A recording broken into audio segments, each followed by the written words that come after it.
Snälla, stäng dörren.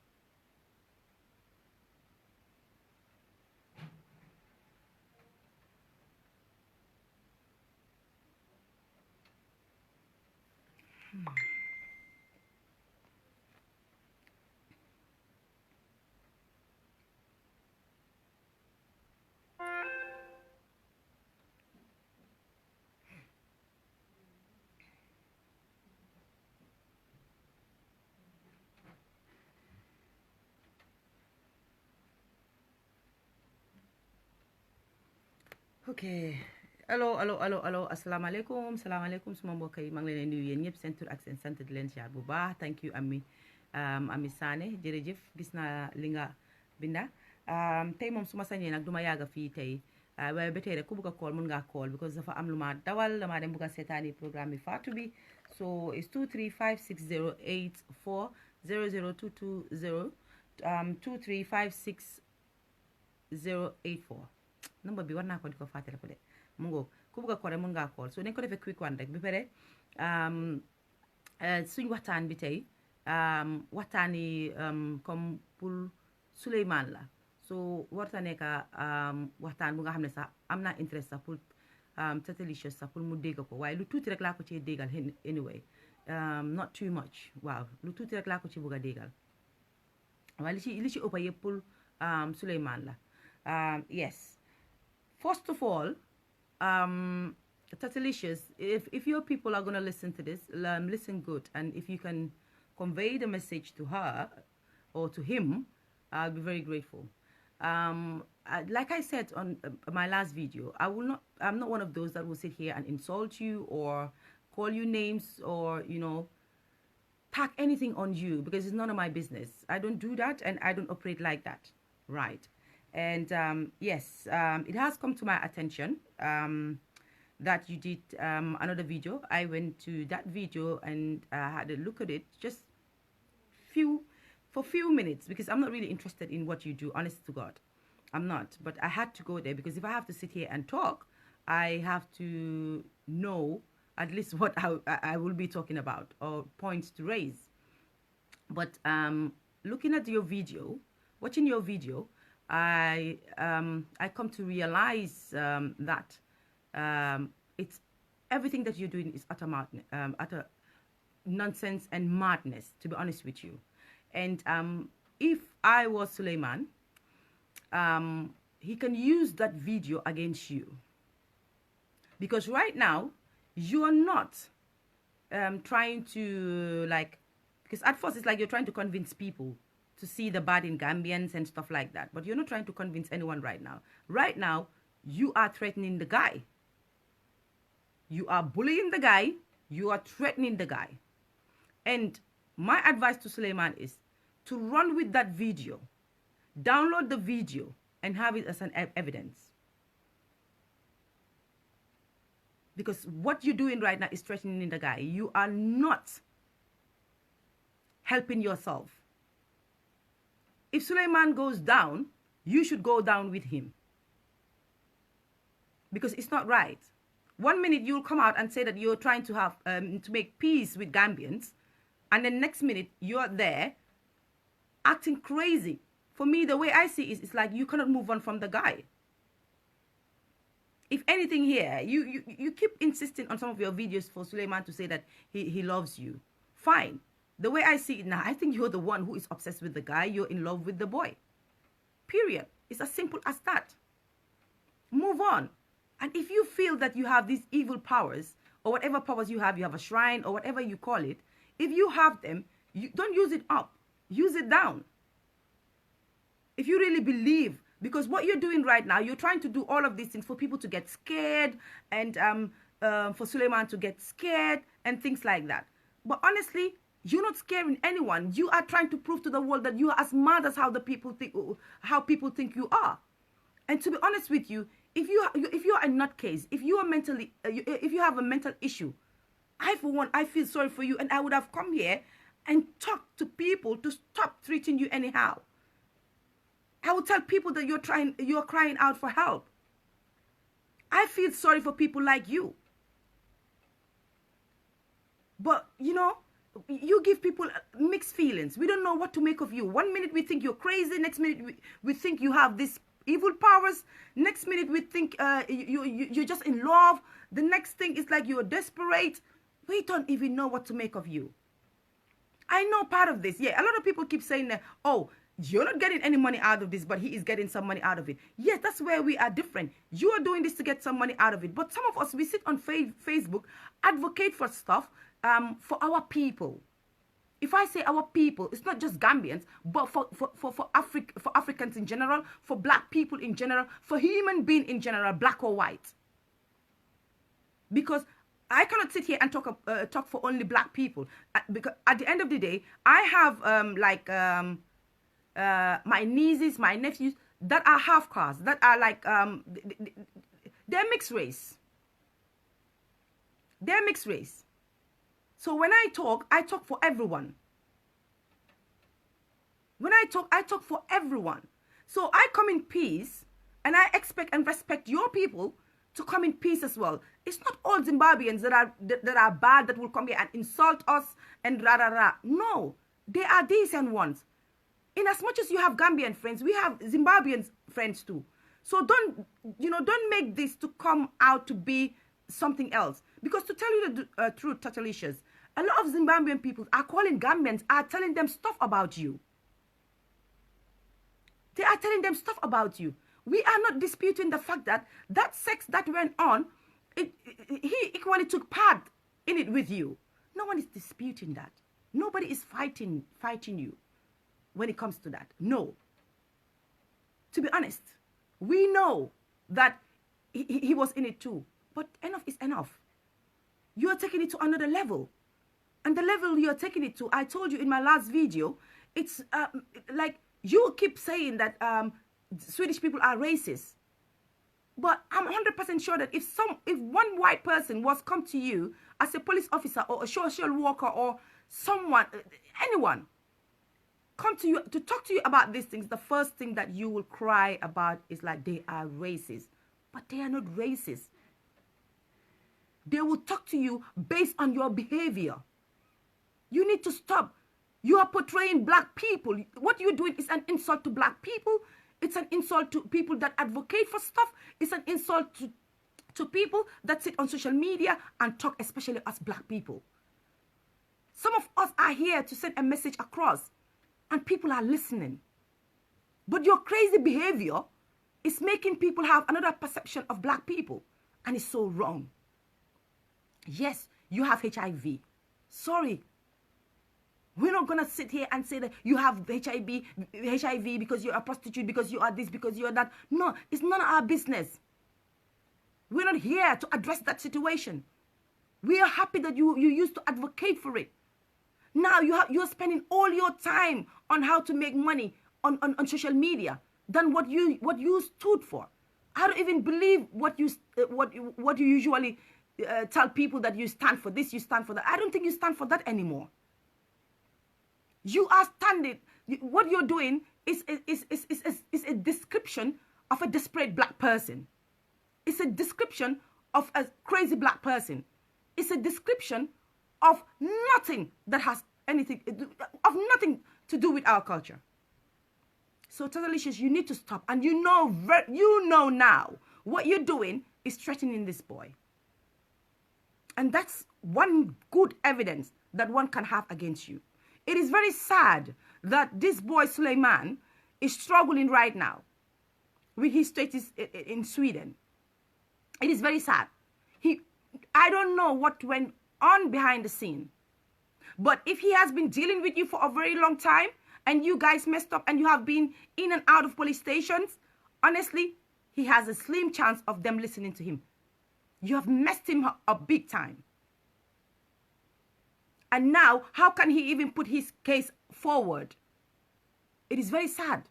he have a slim chance now to put a case forward because of your behavior. And if you and him in the past have done stuff for the police to think that, oh, these people are troublemakers, it will be hard to put anything forward now. But your last video, trust me, is the correct definition of someone bullying someone and of someone threatening someone. You are threatening the boy. All we keep hearing you say is, oh, this is going to happen to you, that is going to happen to you. Fine. In one of your videos, you said Sulayman lied about saying that you drugged him. Move on from it. You made your point. If he lied, you said that he lied. Move on from it. And I, for one, in as much as I hate what you're doing right now, yeah, I want to believe that he was not drugged. I'm going to give you that. I want to believe, and I've always said that in my video from the beginning, that he was in this madness with you. No one is denying that. But now, what you're doing right now, I am going to twist it a bit. I'm going to turn it the other way around and make it reality, because it's the reality. What you're doing right now, it's making me to believe now, listen good. If you really have evil powers, if you really have that shrine, if you really, really, really are a queen and you are powerful like you keep saying, then for that matter, the Swedish system should look into this case properly again and know that Sulayman is a victim. You used him. You used charms on him. Because the evidence, you gave us that evidence now. You gave us that evidence now.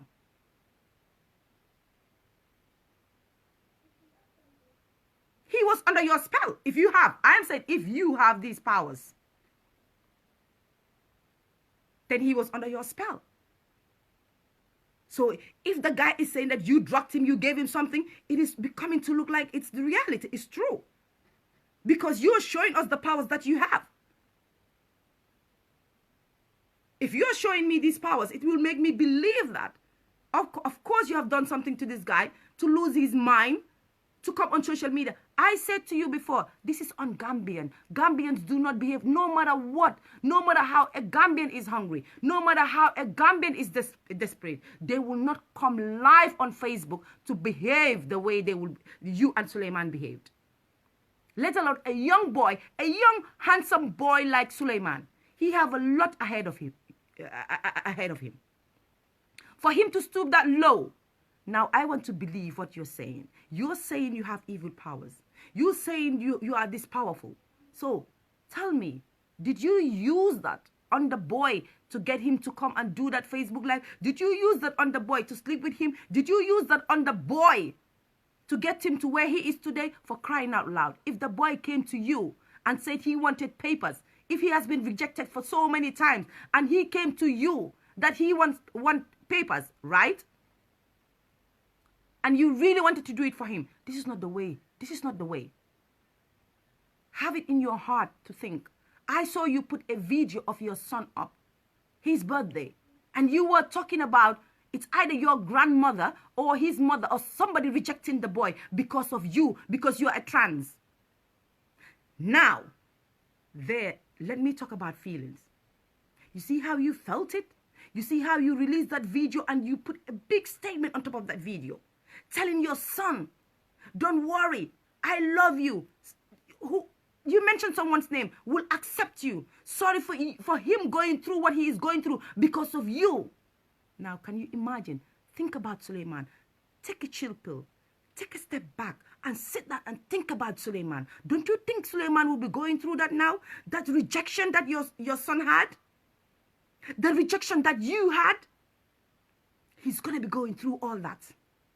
So stop this madness. If you really believe you have evil powers, use your powers. Use your powers to advocate for what you stand for. But what you're doing to this boy now, it's not on. You need to stop. You're trying to get the attention of the Gambians. This is like you trying to get more followers. Because apparently your own people, some of the Zimbabwean people are telling us, the Gambians, that this is it. When he feels that he's going down, he's going low, he targets a country. You did that to Nigeria before. You did that to Nigeria before. And what did you do? You put Nigeria there. What did Nigerians do? They went there straight because they were angry. Because they were angry. So they came to look at your video to add you viewers. Now you did the same to Gambians and put in there Gambia, Gambia, Gambia. All Gambians will come running to you so that you will get more followers. You got it now. You got the followers. You got what you wanted. But stop threatening the boy. Stop threatening the boy. You see, at first, any sensible Gambian will sit there and say, Sulayman is in this together with you. Some of us blamed Sulayman. Some of us were angry with what Sulayman did. But I, for one, believe that it's either you're crazy, an attention seeker. I wouldn't even call you an attention seeker because we are all attention seekers. Anybody who sits on Facebook and, talk, you're seeking attention. Even if you put a picture up there, you are seeking for attention because you want people to say that picture is beautiful. So we are all attention seekers. But yours is too much. You have gone to the extreme. Yes, my people keep calling me, tell me out of this. That I'm going to respond to them in my own language, but not in English. I'm not going to stay out of this. Because this is not only affecting Sulayman. It's affecting all of us as Gambians. Not because you're directly threatening us or anything. It is affecting us because our kids are on social media. They are seeing all of these things. Yes, you have put a point across, and we are going to give you that point. You are a trans, and people accept you for you being trans. But you have to understand, in my country, people have a problem with that. In my country, people have a problem with homosexuality. People have a problem with gay people. In my country, it is not hidden. It comes with our culture.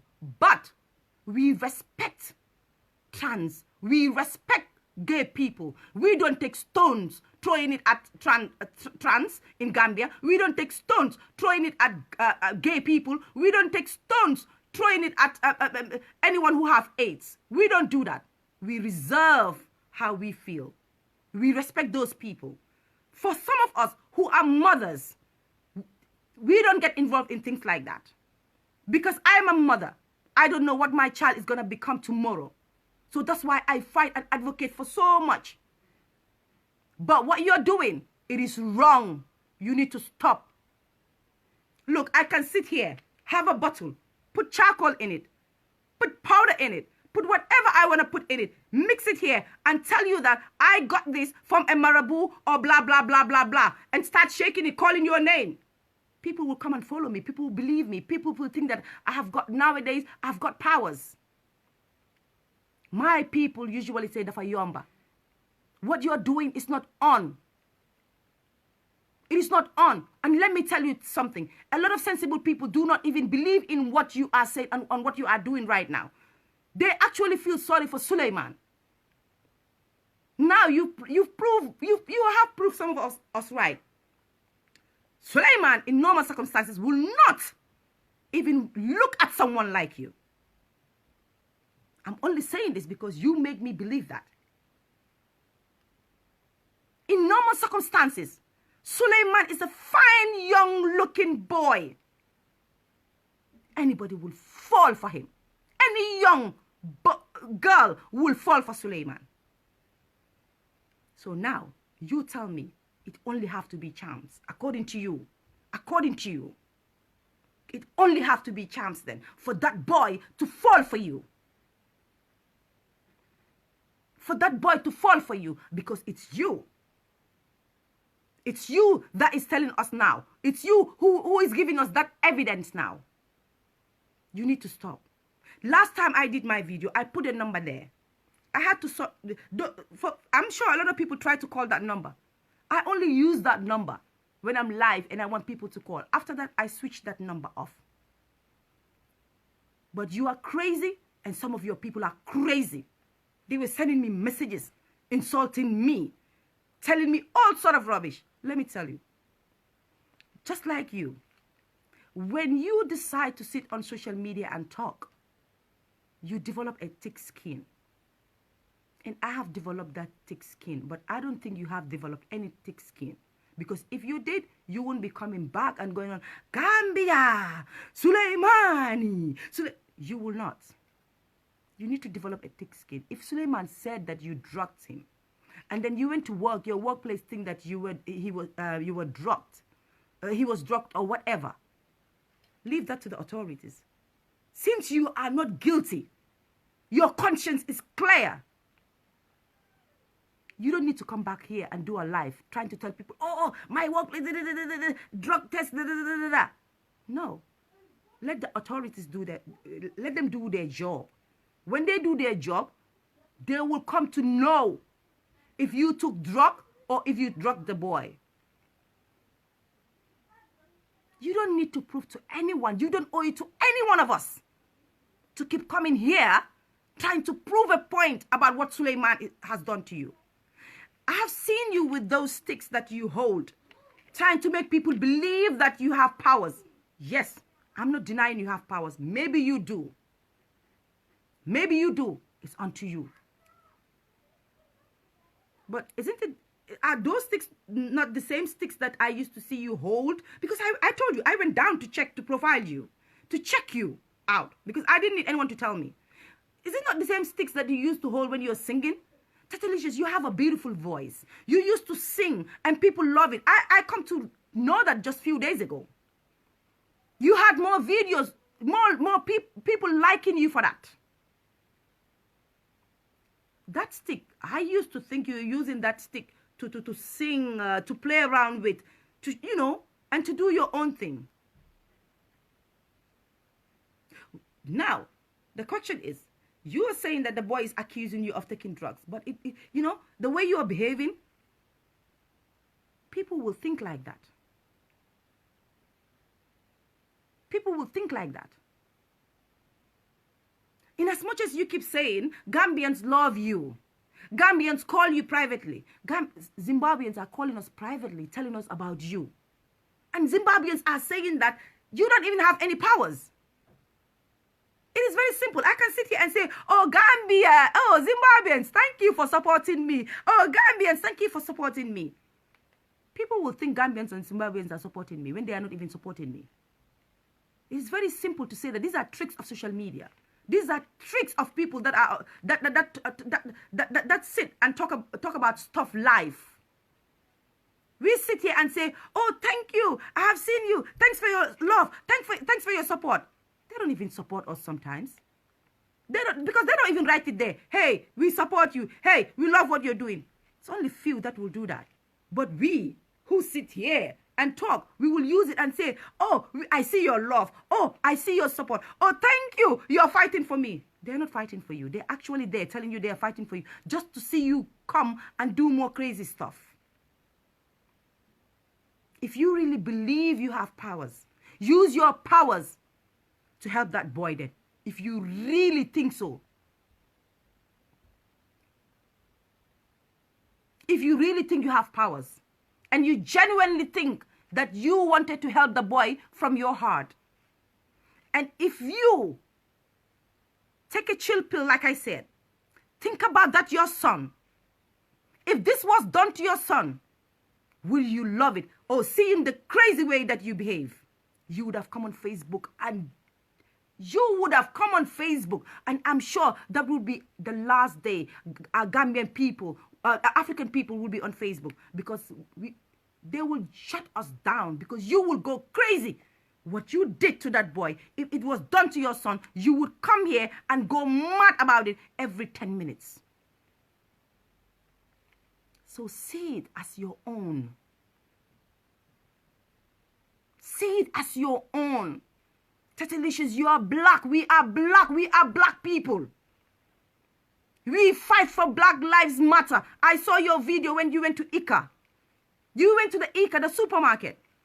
Just because the guy in the supermarket said something simple to you, you start comparing yourself to the guy who was in front of you because you felt you were treated wrongly. You felt you were treated wrongly as a black person. You felt that the white person in front of you they greeted that white person. They said hi to that white person, but they never said hi to you. What did you do? You went on live. I'm saying these things because I took my time to go back and look at you properly. Normally, I don't have time for people like you.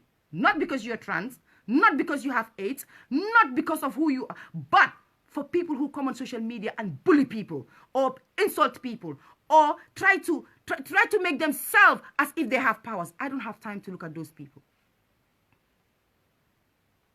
But when I saw that video, you were crying racist.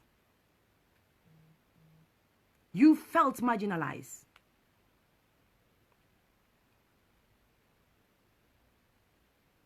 Now, if you want to sit here or go to the ICA and cry racist, and on that video, I hear you say, oh yeah, now I got my victory, Black Lives Matters. So, isn't Sulayman a black person? How is Sulayman different from you? How is Sulayman different from you? How do you expect black people to be heard? We scream, Black Lives Matters. We only scream Black Lives Matters when something happens. But we don't unite as black people and advocate and talk about it. Do you know? Let's go back to history. Do you know how many great black people have done a lot for us? Malcolm X, Martin Luther King, a lot.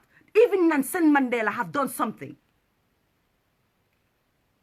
Do we sit on Facebook and talk about the beautiful things these people have done?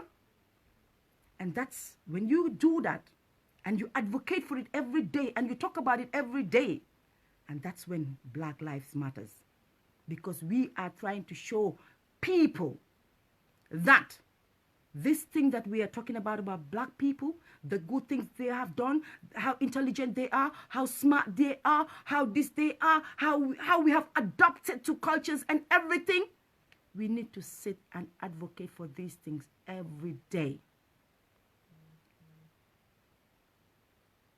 But no, we don't. We remember these things when a black person is shot.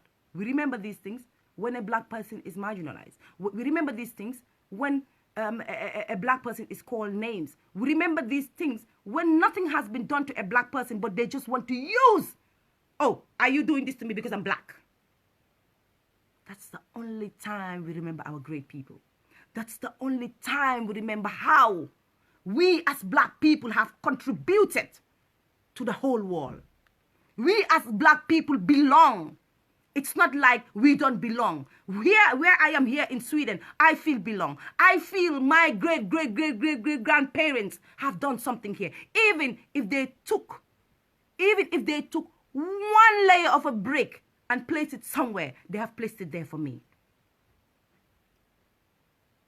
They have placed it there for me to celebrate them today.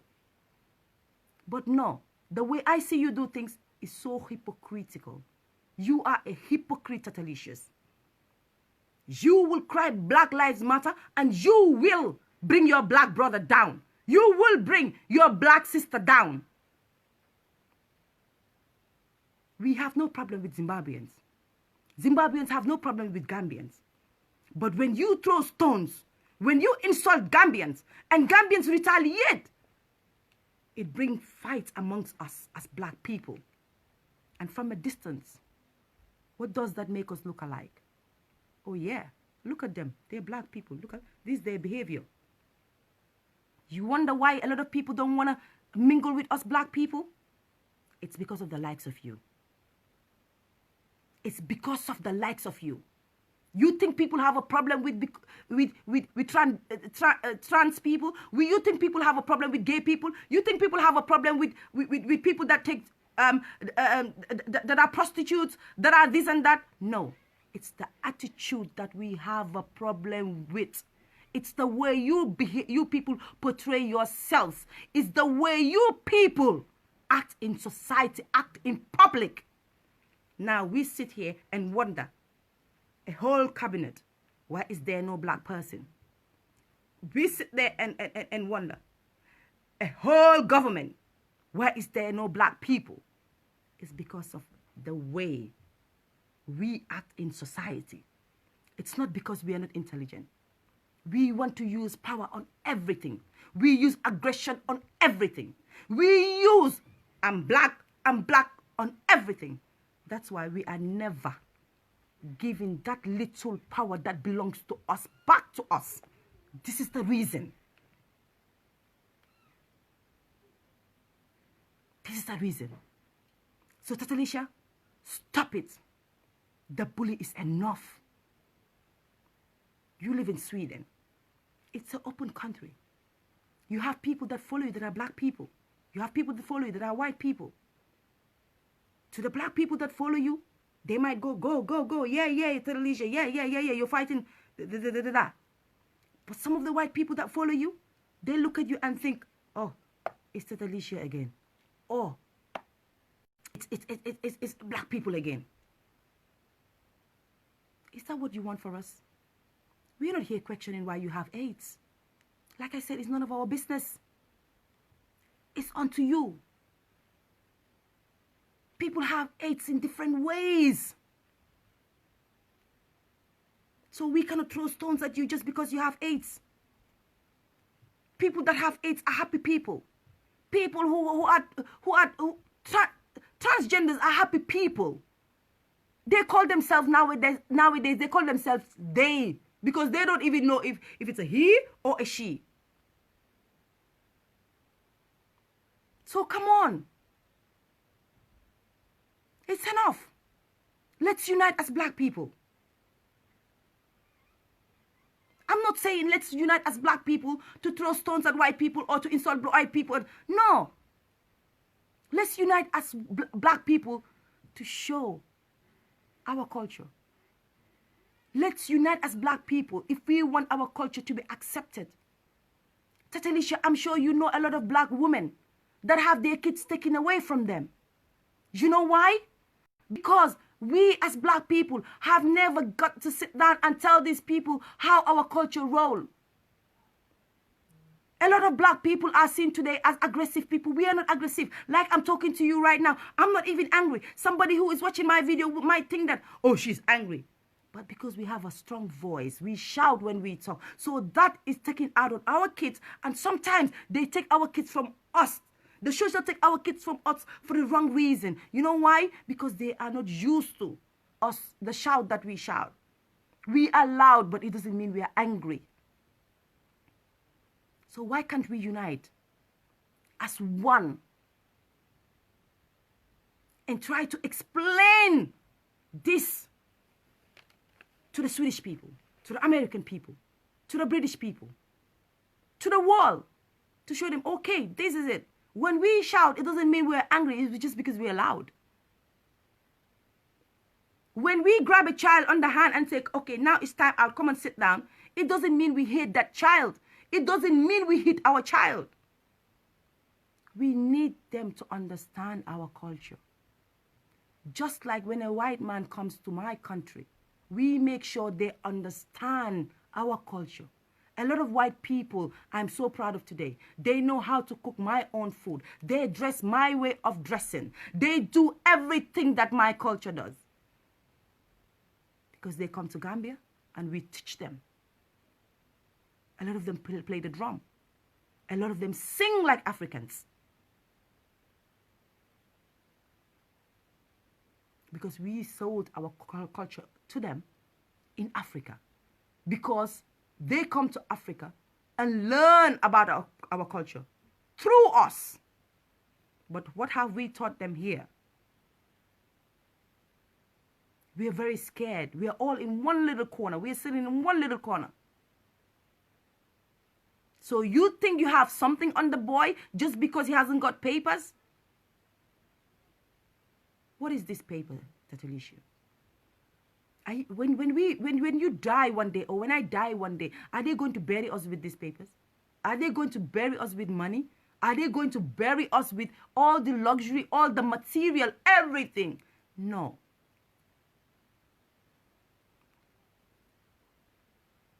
We share one thing in common, whether you are black, white, or whatever you call yourself. We are all going to die one day, and we're going to be buried in the hole. That's where we belong. You have never seen a person died and then they bury you with that, your shrine, your sticks, and all these things. No, you will go alone. You will. So please, stop it. Like I said, I was not going to read any comment and then respond, but I have to respond to this one that says that he thinks we are overrating this, and Tatelicious is a comedian and entertainer. There you go. And that's a Zimbabwean guy or a woman, a Zimbabwean guy that's saying that. You see? Thank you for writing that. It tells, you see, your own people are saying you are a comedian. What does that tell you? Your own people are showing us that you have no powers. So thanks for saying that, Brian. And yes, it's going to be exaggerated. You know why? When you see a black person sit in their living room and start showing people evil powers, that I've got these powers, I've got these powers. Not everyone is like me. For me, I don't really think he has those powers. But remember, there are certain people that sit there and they're very scared. Oh, let's be very careful. He has powers. He's using charms. This and this and that. Yes. So this is going to be exaggerated. And for crying out loud, if anyone is exaggerating this, it's Tatelicious. It is crazy and it's not on. If you guys want peace and if you want us to unite as one people, you need to go back, like he said yesterday, that Zimbabweans are supporting him. So leave us here. This is our page as Gambians. Leave us to support each other. You go back to your little corner. And so I have, you know, I'm glad I read some of the comments from Zimbabwe telling him he needs to stop. This is too much. Kudos to those people. If you love someone and you respect them, you need to tell them the truth. Last time I made a video, I said, I'm not going to come back here and talk about this. But when I saw the last video, people directed me to it. When I saw his last video, I have to come back out there and show my Gambian brother that you have evidence now. This man is crazy. And he is threatening you. All along, you people were crying and jumping. Oh, he's not threatening. The boy was in it together. And we gave it to you. But right now, the last video proves the point that he's threatening the boy. He's bullying the boy. He's not letting the boy rest. He is threatening the boy's family because they're not resting. He's a hypocrite by saying he respects Tatelicious' mom. You don't respect Tatelicious' mom. If you feel you respect the mom, you must know what the mom is going through. You must know. So all this nonsense that Tatelicious is doing, he's doing it for fame and the money. Yes, you can sit there and say, oh, these people, they are doing Tatelicious and putting my name there so that they will have a name for themselves. Let me tell you. There are a lot of Gambians that have huge followings. I'm not one of them. But I'm very content with the 10 people that follow me. I am not one of them. There are many Gambians that are on Facebook that have huge followings. When they say something, people listen. They respect them. I'm not even one of them. If you're going to count Gambians that sit on Facebook and brag about followers, I will not be in even the 100th list. I have the list.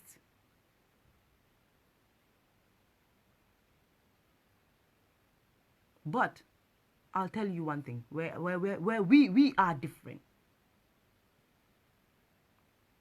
I don't blame you. For you, you will do stuff for the followings. Because you're doing it for the money. For someone like me, you sit there thinking that we're doing this because we want to cash on your name. I don't even get a penny from Facebook nor YouTube. I will tell you this. It's recently that YouTube sent me this link to monetize my page and blah blah. It's recently someone went into my page, someone I know, and said, "Look, don't be crazy. You're doing this great stuff." Da, da, da, da, YouTube. That's when I start getting paid on YouTube.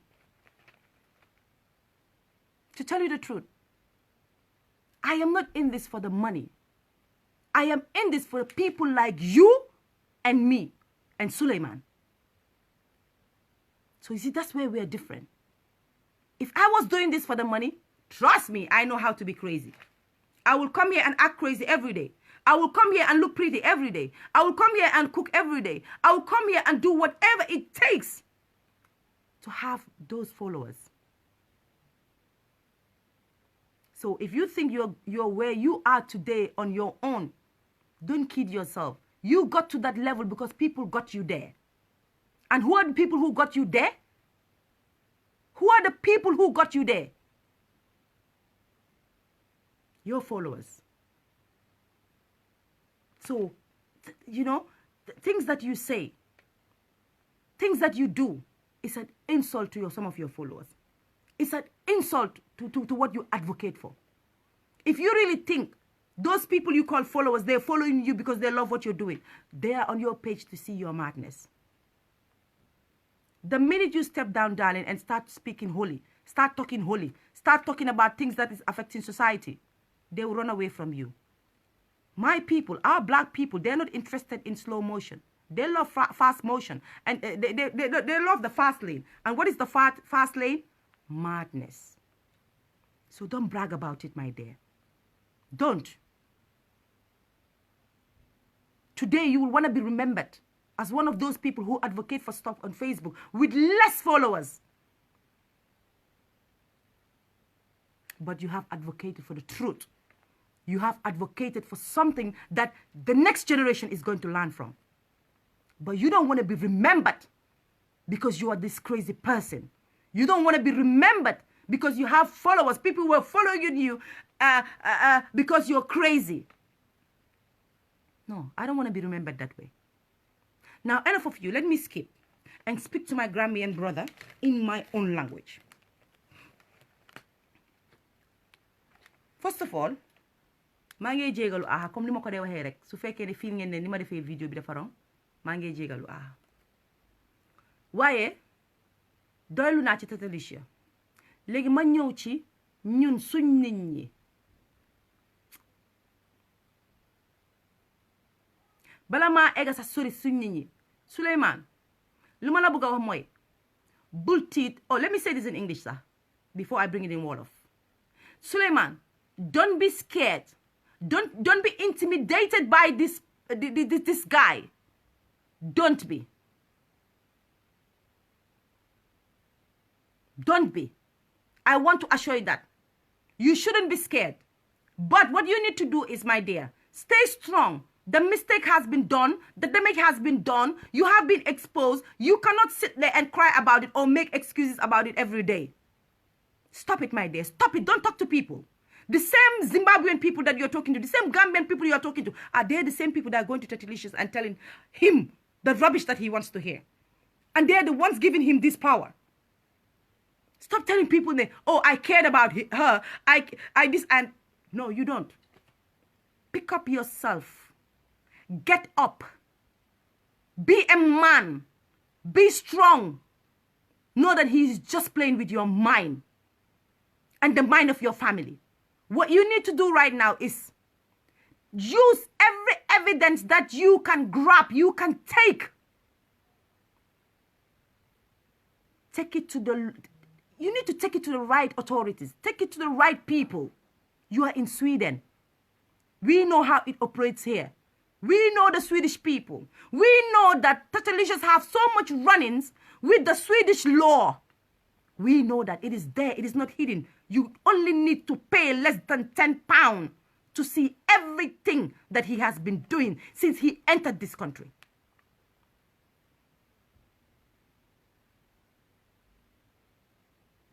Yes. So don't be scared. I'm telling you, don't be scared. Now is not the time to be scared. You need us. You need your people. Listen to only those that are bringing positive into your ear. Do not listen to people that will call you and tell you, oh, did you see the last video Tatelicious do? Tatelicious is using your boxer shots to charm you, and that. Don't listen to that. I will tell you this much. If anything happens to you, it is because Allah, God wants it to happen to you. From today, if anything happens to you, you cannot sit there and think it's because of the charms or powers of Tatelicious. No. It was written way before. It's because you have to go through that Tatelicious for this to happen to you, for people to now think he has powers.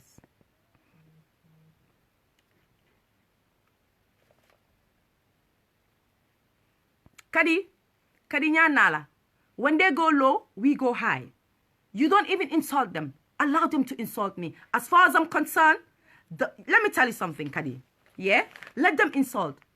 They are insulting, but yet still they are here listening to me. What does that tell you, Kadi? It means it is going in. So, please, people, my people, I'm begging you, don't tell me to block them. Let's not block them. If they don't want to be here, they will not be here. They are listening to me. So let them insult. If don't mind them. Sitting behind a key pack it's cool. You can sit behind and then be typing all type of rubbish. But you are listening to me. If you don't want to listen to me, if you think that Tatelicious is right, please block me or go. But since you're not blocking me, you are still here.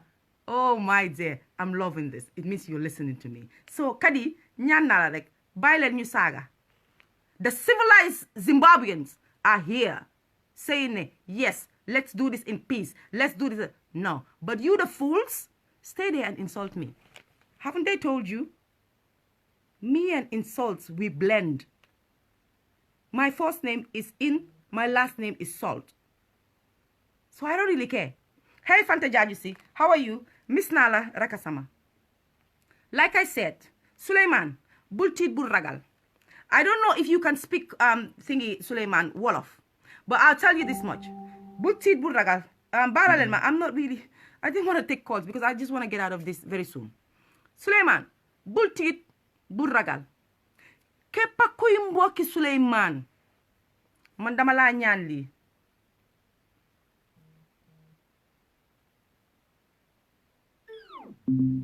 Sorry, people are trying to call. Kepa kuy mboki Sulayman. Mang la ñaan. Metti na luy dal Sulayman. Yena ko gis, yena ngi foog ne Sulayman xëy na am na luñ ko def anduta sagoom ni ak ni. If you feel like that, if you feel that way, ñaanal ko. Ñaanal len ko. Ñaanal len Sulayman. Yow Sulayman, yow sa boppa. Bullet, Kadi, let's show them civilization. Do not insult them back, Kadi. Let's show them what Gambians are, what we are made of. Let's show them that. Let's show them that. Ñaan naa la rek, Kadi. Bu leen saaga. Bàyyi leen ñu saaga. It shows who they are. It shows the type of people they are. It shows who Tatelicious is. So allow them.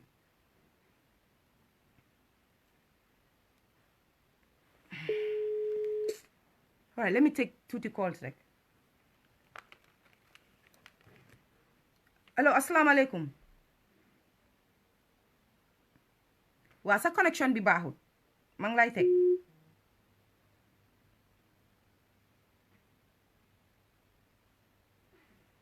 Jël call naa keneen. Kadi, baal gaay ci biir. Sulayman, bul tiit bul ragal. Sa mbokk yi buñ tiit bul ragal. Gambien yi ñeneen ñi si xala tiit di ragal. Bu leen tiit bu leen ragal. Because lii jaru fi tiit, jaru fi ragal. Kii lii la bugga pour ñun ñu tiit ñun ñu ragal di foog ne lii waaye lii baax na su fekkee ne ñun vidéo di ñoo def nii mu ngi koo provoque daf ko war a provoque moo xam nga lu tax mu war ko provoque moo su ko defee mu gën a def stupid videos am yi ñun ñu use ko against moom let's help Sulayman nañ leen ko dimbale ñu won ko away nuñ ko mun a user démba dégg naa bi kii doon def live am bi Tatelicious am na Gambian yu doon duga pour bugga am interview ko lan la leen si tegal go and support your own Sulayman go and support your own people don't come to me my people are in démba dama am gàcce because man si suma boppa sax senoon naa ko message pour ne ko you know what you are very comfortable on your own platform come to our independent platform and talk to us let us interview you man suma boppa senoon naa ko message boobu waaye démba dafa am ko dugga si live am bi di ko wax lan la ko tontu dem leen ngeen support seen own dem leen ngeen support seen own dem leen ngeen support seen own man suma own ñu ngi maa support mu nekk lu gàccewu mu nekk lu ruslu because moom ownam ñu ngi koo support even our own ñu ngi koo support I'm so disappointed in some of you but do foofu duma fa ñëw I'll come there later like I said comme que kii ñëw na léegi daf ñu tikku lii lañ dee ooyee tikku na la yow Sulayman tikku na sa ay mbokka sa yaay nelawatut sa ay mbokka nelawatuñ li ma laa ñaan di ñaan sa mbokka yi mooy lii du time ragal lii du time Sulayman kana hani feng fo abula dorom alabe je hani non lii du time loolu yàlla mu ngi fi de war nañ koo ñaanal waaye Sulayman tam dafa war a takkandigaam bi ba mu dang dem si autorité yi su eboo ñuy koo génne si dëkk bi sax suñ ko fee am pour génne si dëkk bi fii na fekk moom tamit génne na joxe na evidence lan la ko jigéen bii def joxe na ko evidence lan la ko jigéen bii def kay dafa important wax dëgg neex yàlla Sulayman dina jàppa yàlla dina ñun tamit dañ war a si jàppa yàlla war nañ koo dimbale war nañ koo jàppale benn question am na ñu ko doon laajte am na ñu ma ko seen ne ma Gambien Swedish ñi nekk Sweden lan lañ def pour dimbale Sulayman Gambien community bi ñu lan lañ def pour dimbale Sulayman baalal leen ma rek dama am ay calls fii maa ngi def foofu number maa ngi ñaan rek pour bu leen ma call direct rek maa ngi ñaan soo leen ma callee direct dafa lii so call leen ma si number bi ma fa def rek please moom mooy 2356084 2356084 maa ngi def suma téléphone bi silence waaye ñu ngi call direct ok su fekkee ne ñun this is our only way hello asalaamaaleykum waaw asalaamaaleykum hello waaw ñu ngi laa dégg asalaamaaleykum go ahead hello yeah ñu ngi laa dégg asalaamaaleykum go ahead we can hear you hello my brother I can hear you go ahead hello my brother I can hear you go ahead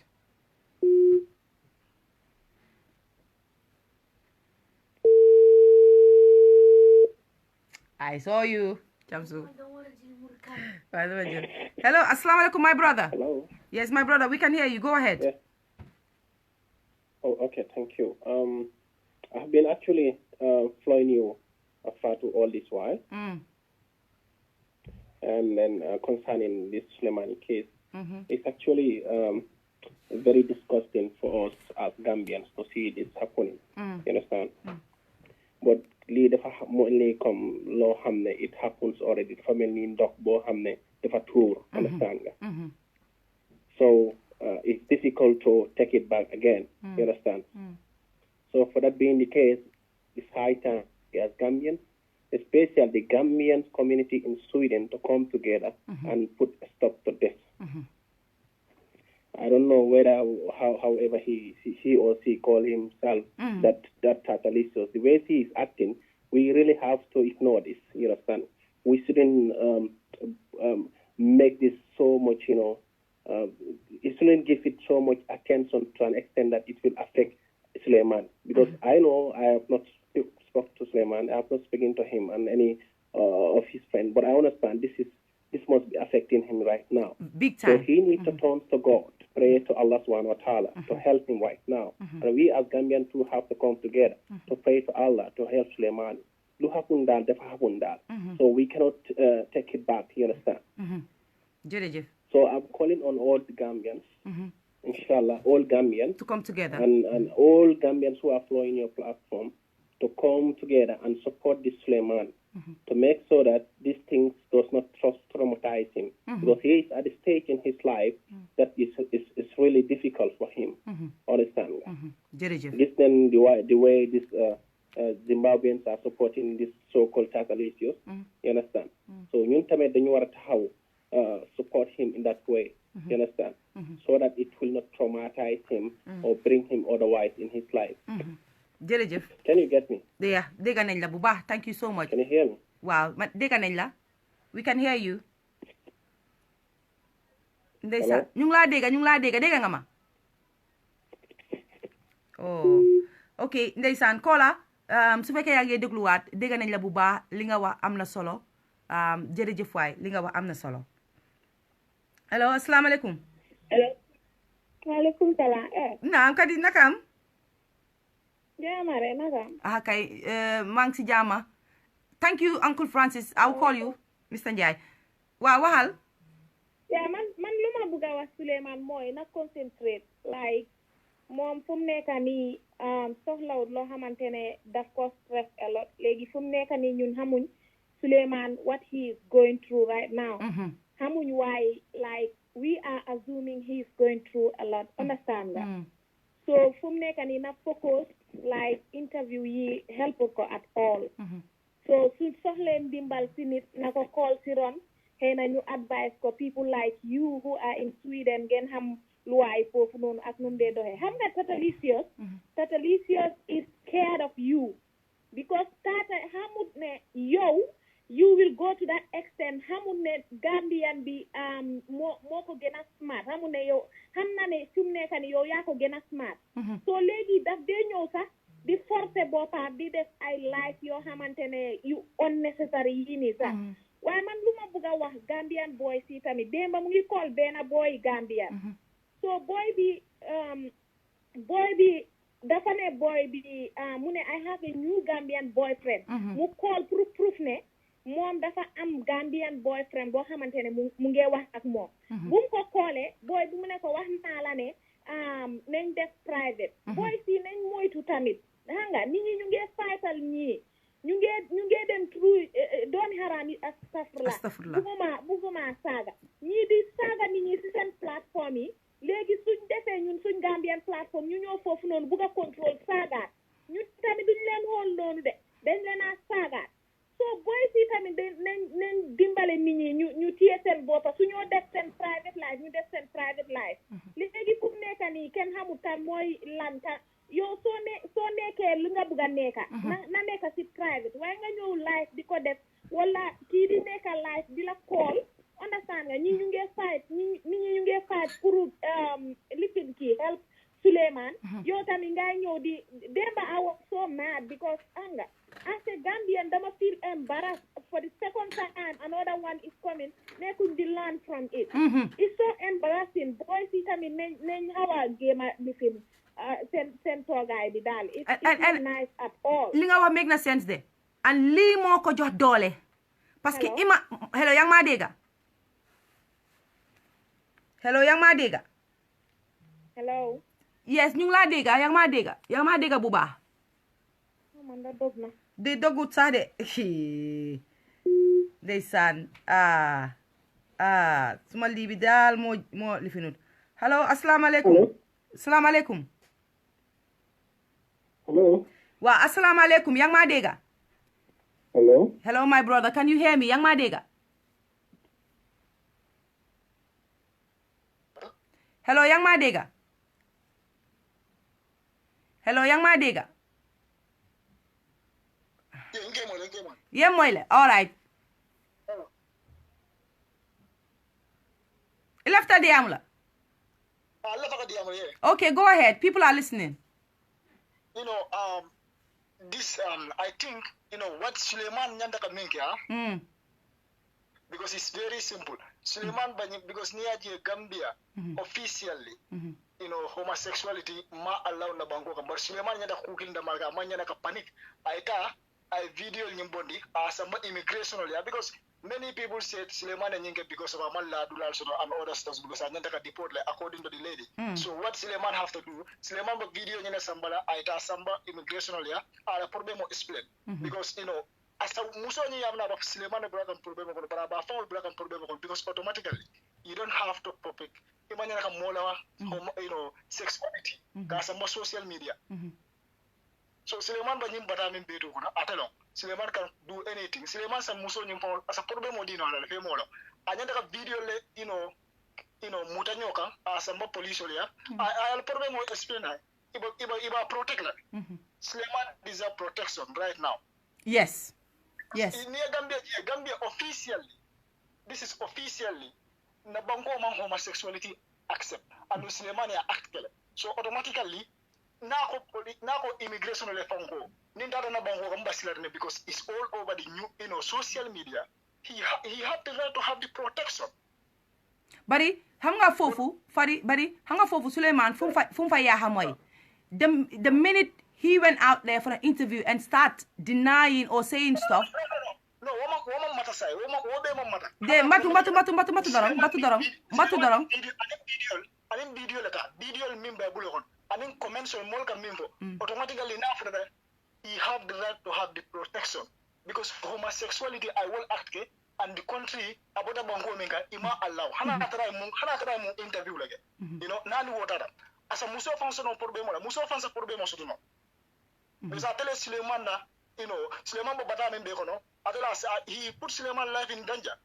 Yes, that I accept. This is it. So this is it. If Sulayman is ready, amanya nakasila anything. He have a go with the videos, everything that happened on the videos, what people are saying.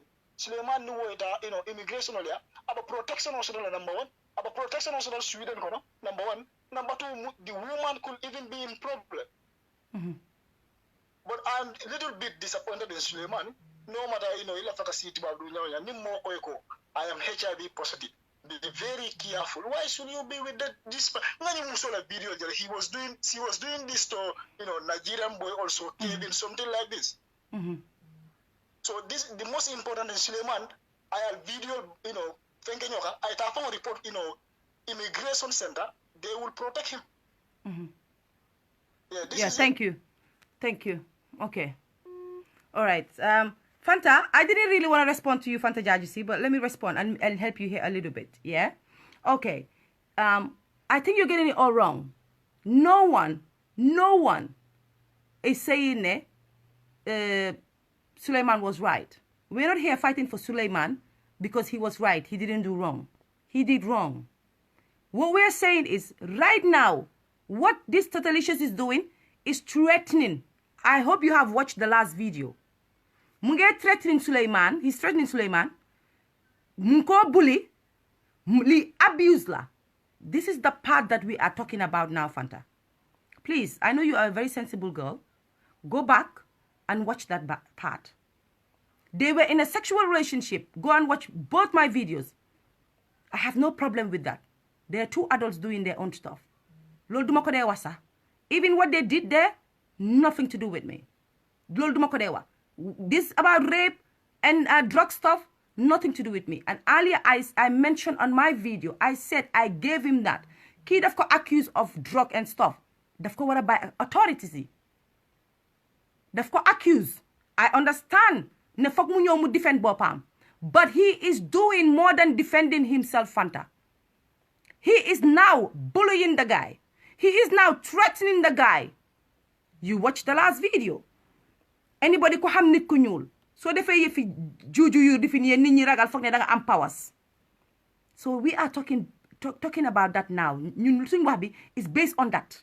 Man ku deglu suma ñaari video yépp ñoma fi awma dara pour def ak Sulayman waxi répam waxi drogam waxi sexual relationship bu mu nekkone they adults. They both did wrong. But right now luñ nekk di wax moy Tatelicious is going on and on and on and on about this.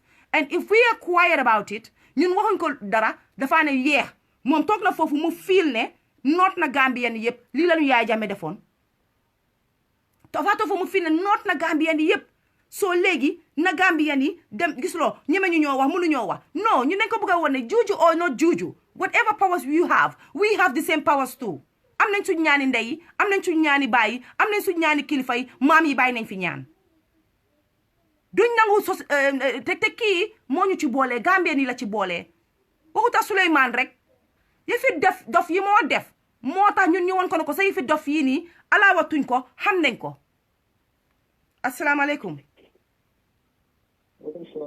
maa ngi fii na nga def waaw ñu ngi laa dégga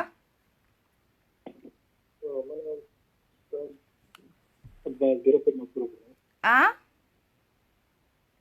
man advice bi nga nekk di jox Sulayman on all the Gambians nice na trop jërëjëf bro because wax nga foofu benn kàddu boo xamante ne boobu rek mooy dëgg soo gisee li nga wax yëpp soo ko boolee li nga wax rek mooy dëgg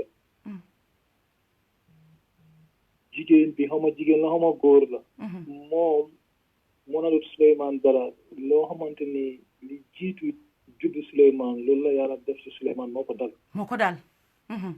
jigéen bi mënul dara mënut a def Sulayman dara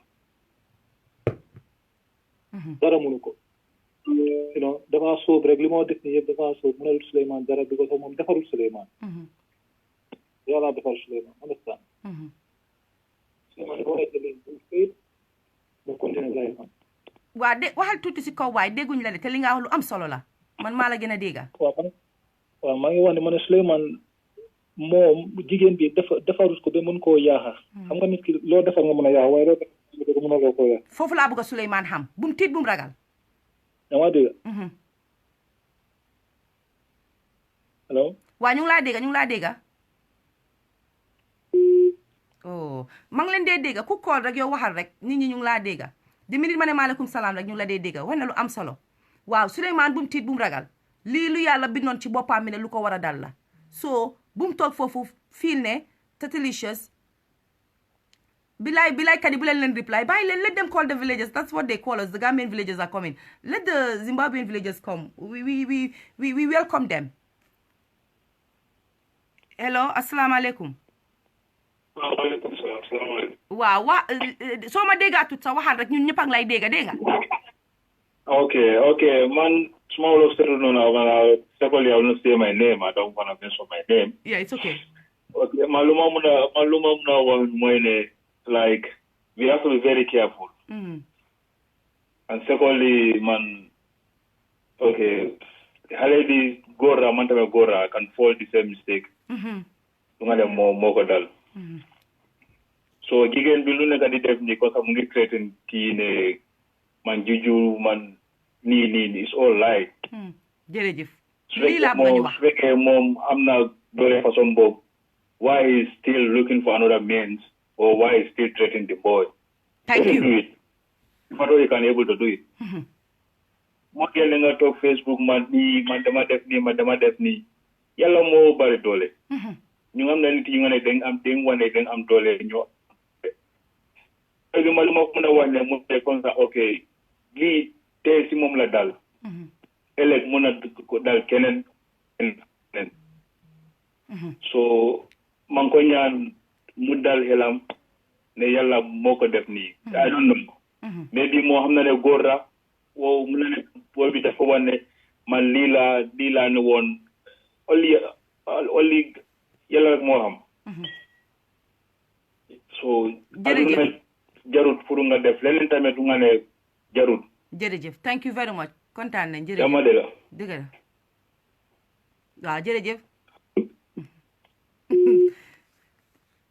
jërëjëf waaw am na solo li nga wax foofu am na solo Rohi send ma message si lii bi ma mun a xam ne yow ma call la back yeah waaw anyway li ma bëggoon a jekkale foofu mooy ngeen baaral ma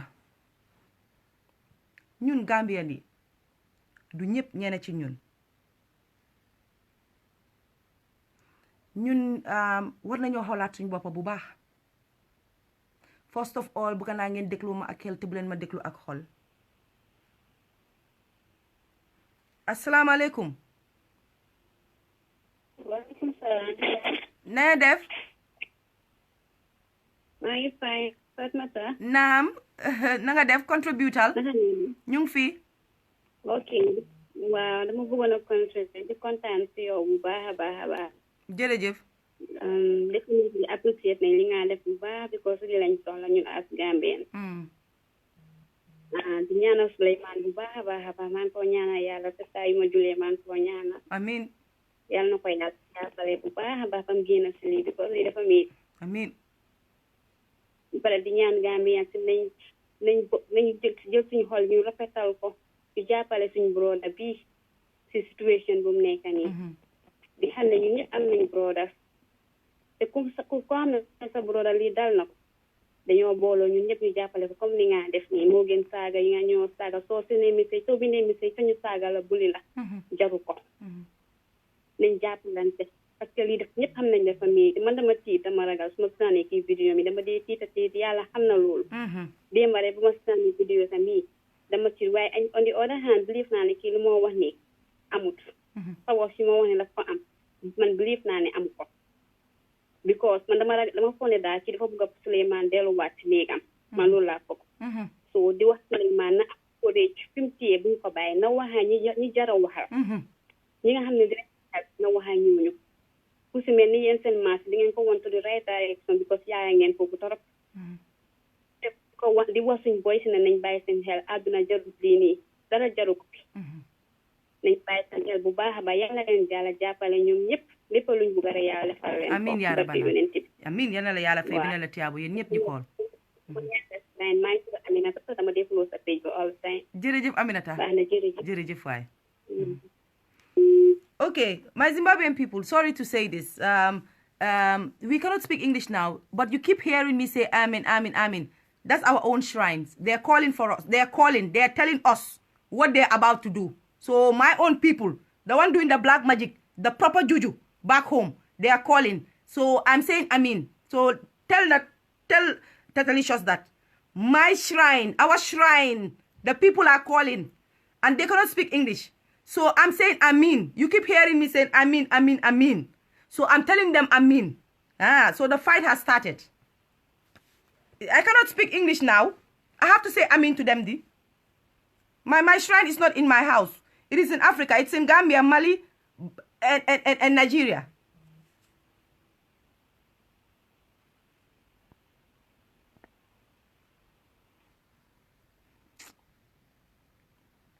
Amino, Amin.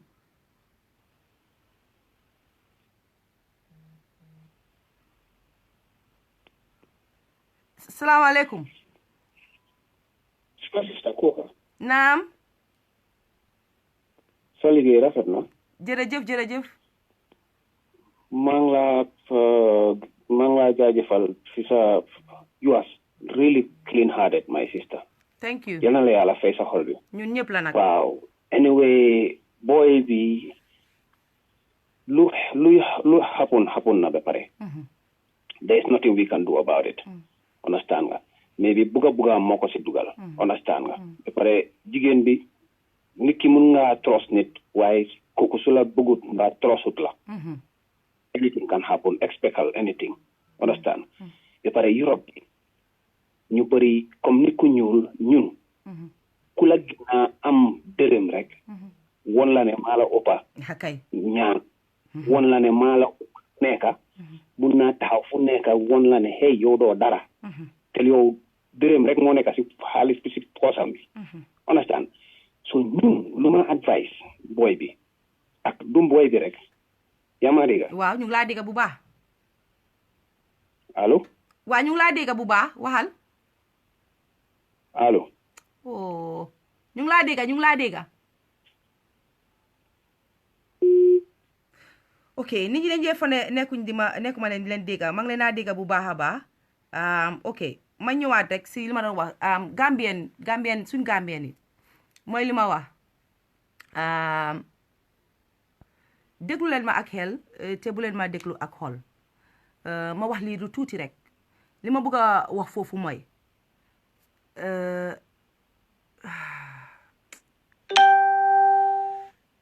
wallahi dama fi bëgg a teel a jóg tey nag tey moom wax dëgg bëgguma fee toog yaaga fi yaaga boobu wallahi su ma ko yàlla mayee daal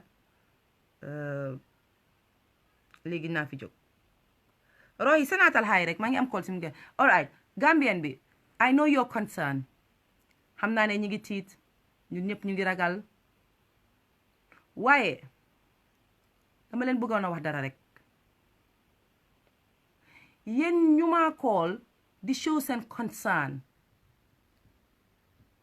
ne da ngeen ragal si lii jàppoo leen ñu nekk benn ngeen yokk a ñaan xam nga lu tax ma wax loolu especially those ñi nga xam ne ñu ngi maa call di ma wax ne Fatoumatta gis nañ yaa ngi bind ne yaa ngi ñëwaat live about kii bul ci ñëw live kii dafa am sëriñ ñii ay dark people lañ dañ hóot bul ñëwaat mun nañ laa def lii mun nañ laa yaaxa dégg naa leen de nekkuma di leen dégloo noppa bu bon bi de noppa bu baax bi laa leen dégloo yéen ñëpp dégg naa leen te jërëjëf rafetlu naa seen concern te li maa wasi nii bu mu leen tax ngeen tiit berte ne ok kii duñ ko koolati comme dañ ko waxal yéen li maa wasi su fekkee dégg yow te ngeen gis si dëgga xam naa ne foofu ngeen a jógee si ngeen maa gën a téye li ma bëgg a wax foofu mooy gis naa seen concern xam naa li ngeen ay wax waaye ñun Gambien bi ba kañ suñ buggee toog foofu ñu ne Fatoumatta moytul bàyyi lii bu si génn nga wax da nga am njaboot Sulayman kan la Gambien la so Gambien suñ njaboot la suma njaboot la man léegi man suma njaboot la man ñëw ma toog fii di wax pour ut ngeen maate de kon yéen toppu leen ma bu yaaga ku ma toppa bu yaaga di ngeen xam ne oh Fatoumatta la foog mu jóg wax ana ñi nga xam ne ñoom laa demandooroon school ana ñi nga xam ne yéen a ma xamoon depuis time mi xelel man dama yaaga fight bugguma kuy tuutil nit natu la nag yàlla nii la ma bindee comme man yàlla nii la ma bindee su dara xewee foog am na yoo xam ne dama see génn ma wax si dafa des man bi ma jot ci suma xol bi laa la wax ci yooyu laa dee génn ma wax kon yàlla nii la ma bindee yéen yàlla mu bindee leen neneen kon nag ñaanal leen ma ci man ni ma yàlla bindee ama naa ne mun naa am kii dafa am pawas waaye yéen ñi ci yéen ñi maa kool mun naa am tam yéen yàlla may na leen ñaan yéen li leen war right now mooy Fatoumatta nii la mel nii la ko yàlla bindee kon nañ leen ko ñaanal rek ñi ñaan yàlla ñaanal nañ leen ko ñaanal waaye bu leen ma discourage bu leen nekk di ma kool di ma wax ne génn si lii du sa doom du sa problème bi keneen la bàyyil lii soo see wax di nga si am yaayama yooni woon ñii mun nañ laa liggéey ñàkk yi dañ hóot du gën a fii geneen a fele foofu nag am naa fa disappointment kon yéen da ngeen ma bëgg a wax ne lii bu fekkoon suma doom la dal yéen doo leen génna wallahi am na fu ma tollu si yéen tollu leen fa pour man waaye su doon ne man suma doom la dal da ngeen ma bëgg a wax yéen doo leen génna bu doon ne yéen ñi maa kool ñeena ñi ci yéen wallahi waxuma lii dama bëgg ngeen déglu ma suma xol bi laa ko tibbee waxuma lii pour tuutal leen waaye ñeena ñi ci yéen amoon na yi fi xewoon mu dal seen ay mbokka dama génnoon ma wax ngeen taxaw ne jërëjëf Fatoumatta tey doomi jàmbur la dal de mbokki jàmbur la dal de su ndigam dama ko defaloon sa mbokka bàyyi ma defal ko mbokki keneen yow bu ko defal suma mbokka man bul ko defal suma doom it doesn't matter man xam naa the implication man xam naa ne toog Facebook yombut waaye da waxuma ne ngeen bàyyi de li ma soxla foom yéen mooy yokkal leen ma ñaan ndigam man yàlla ni la ma natoo am na yoo xam ne su xewee rek ma génn ma wax fekk daf day fekk fees naa xoolu ma si ndax dinañ ma ci liggéey ndax dinañ ma ci rey bi ma gën a naxari nag si suma xol bi tey mooy kooku di ma wax ki ma wax ne nga baalal ma déglu ma de dama ko joxe exemple tuuti lu ma la waaye danga ma fàttali nga ne ma ndax gis naa li fi daloon soxna Degen ma sante ko yàlla nag ne compétent nga maa kooku waaye li ma ci métti mooy man dama gëm ne soxna Degen su fi jógee tey yàlla moo ko yóbbu yan na ko yàlla xaaril àjjana te yi ñu nekkut ne dafa toogoon di wax ki ñaan wala nit ñi lifin waxuma ne sëriñ amut nag waxuma ne nit ñi munuñ maay liggéey wala munuñ maa def dara nit rek laa damay naan ndox comme ñëpp waaye dama ne énergie boobu ngeen am pour di ma dee stop ne am na yéenay bu ma ci wax naa ci génna kon boobu mooy rek wax leen ma ne Fatoumatta bàyyil Facebook bul ñëwaati nga toog nga wax parce que man ci li ma dee wax ci lu ma gëm la ci li ma taxaw la gisuma naka laa cee génnee xëy na natu la boo leen bëggee ma génn si kon ñaanal leen ma bàyyi Facebook ñaanal leen ma bu ma ñëwaati waxati ci xale yi ñaanal leen ma pour bu ma ñëwaati advocate for nothing loolu laa bëgg ngeen ñaanal ma ko pour ma bàyyi su fekkee jaral na leen da ngeen feel ne lii nii ma nekk nii yoon bu ma nekk nii baaxu dama am njaboot bu ndaw dama am lii dama am lele ngeen tiit ngeen ragal kon ñaanal leen ma ndoog ma bàyyi ko ku ma bëgga nag te bëgga man li ma bëgga ñaanal leen ma ndoog lii ma nekkee nii ma toog benn bés ba kenn koo xam ne mu ngi doon def lu bon jox ma noppam bu baax mu jógee bàyyi ko ma am ci tiyaabo nga am si tiyaabo waaye dafa métti nit su génne di wax ngeen ne ko bàyyil lii bu ci wax li fi nal nii dafa leen ñun Gambie laa gëm man Gambie laa gëm soo leen ma bu yéen xam ngeen ne xiifuma maruma toog fii di wax wallahi mun naa koo ñàkkaa def I have a lot of things to do waaye du ma wax ne I have better things to do because this is my better things tey dama leen bëgg ngeen xam ko boo leen ma bëggee ñaanal leen ma ci rek ngir te yàlla tax boo leen ma xoolee ci li ma def yéen ñu bari di ngeen ma mere yéen ñu bari di ngeen ma bàyyi te na dama bëgg ngeen ne fàttaliku démba mun naa am sa mbokk la woon ma taxawal ko tey mun naa am mbokki keneen la ma taxawal ko du man kenn rek maa fi nekk di taxawal nit ñi fii gis naa fi ñu bari ñuy taxawal fii nit ñi ñaanal leen ku mel ni ñoom Ami Jóob ñaanal leen ku mel ni ñoom Safi ak Ajis Bitik man ci ñuy wax society laay wax man waxuma ci ñu nga xam ne ay présenter ay lii déedéet dafa am ñu nga xam ne ci ñun dañ dee jël topic su nga xam ne topic su graaw la ñu ñëw toog di ko waxtaanee ñaanal leen ñu te yàlla tax waaye bu leen ñu dee wax ne génne si sa gémmiñ génne si sa bokka man ñi ma bokkal ndey ak baay suma ay own family they on Facebook ñu ngi gis ci li ma nekka ñooñu xam nañ ne passé nañ stage buñu ma naan ne Fatmata bàyyil parce que xam nañ ne yëf si dafa mel ni yow mu doon jël drogue rek this is my addiction to come and advocate to fight for people because I believe ne man dafa am ñu ma faytaloon ci am na yu ma dal ci suma life te nit ñi ñoo taxaw faytal ma ci suuf lañ ma faytal nekkul nit yi wax ci kaw lii la ma yàlla bindee man ku ma xam ma dëkk la suwaaf di nga ñëw fii nga seedeel ma ne kii nii la musa mel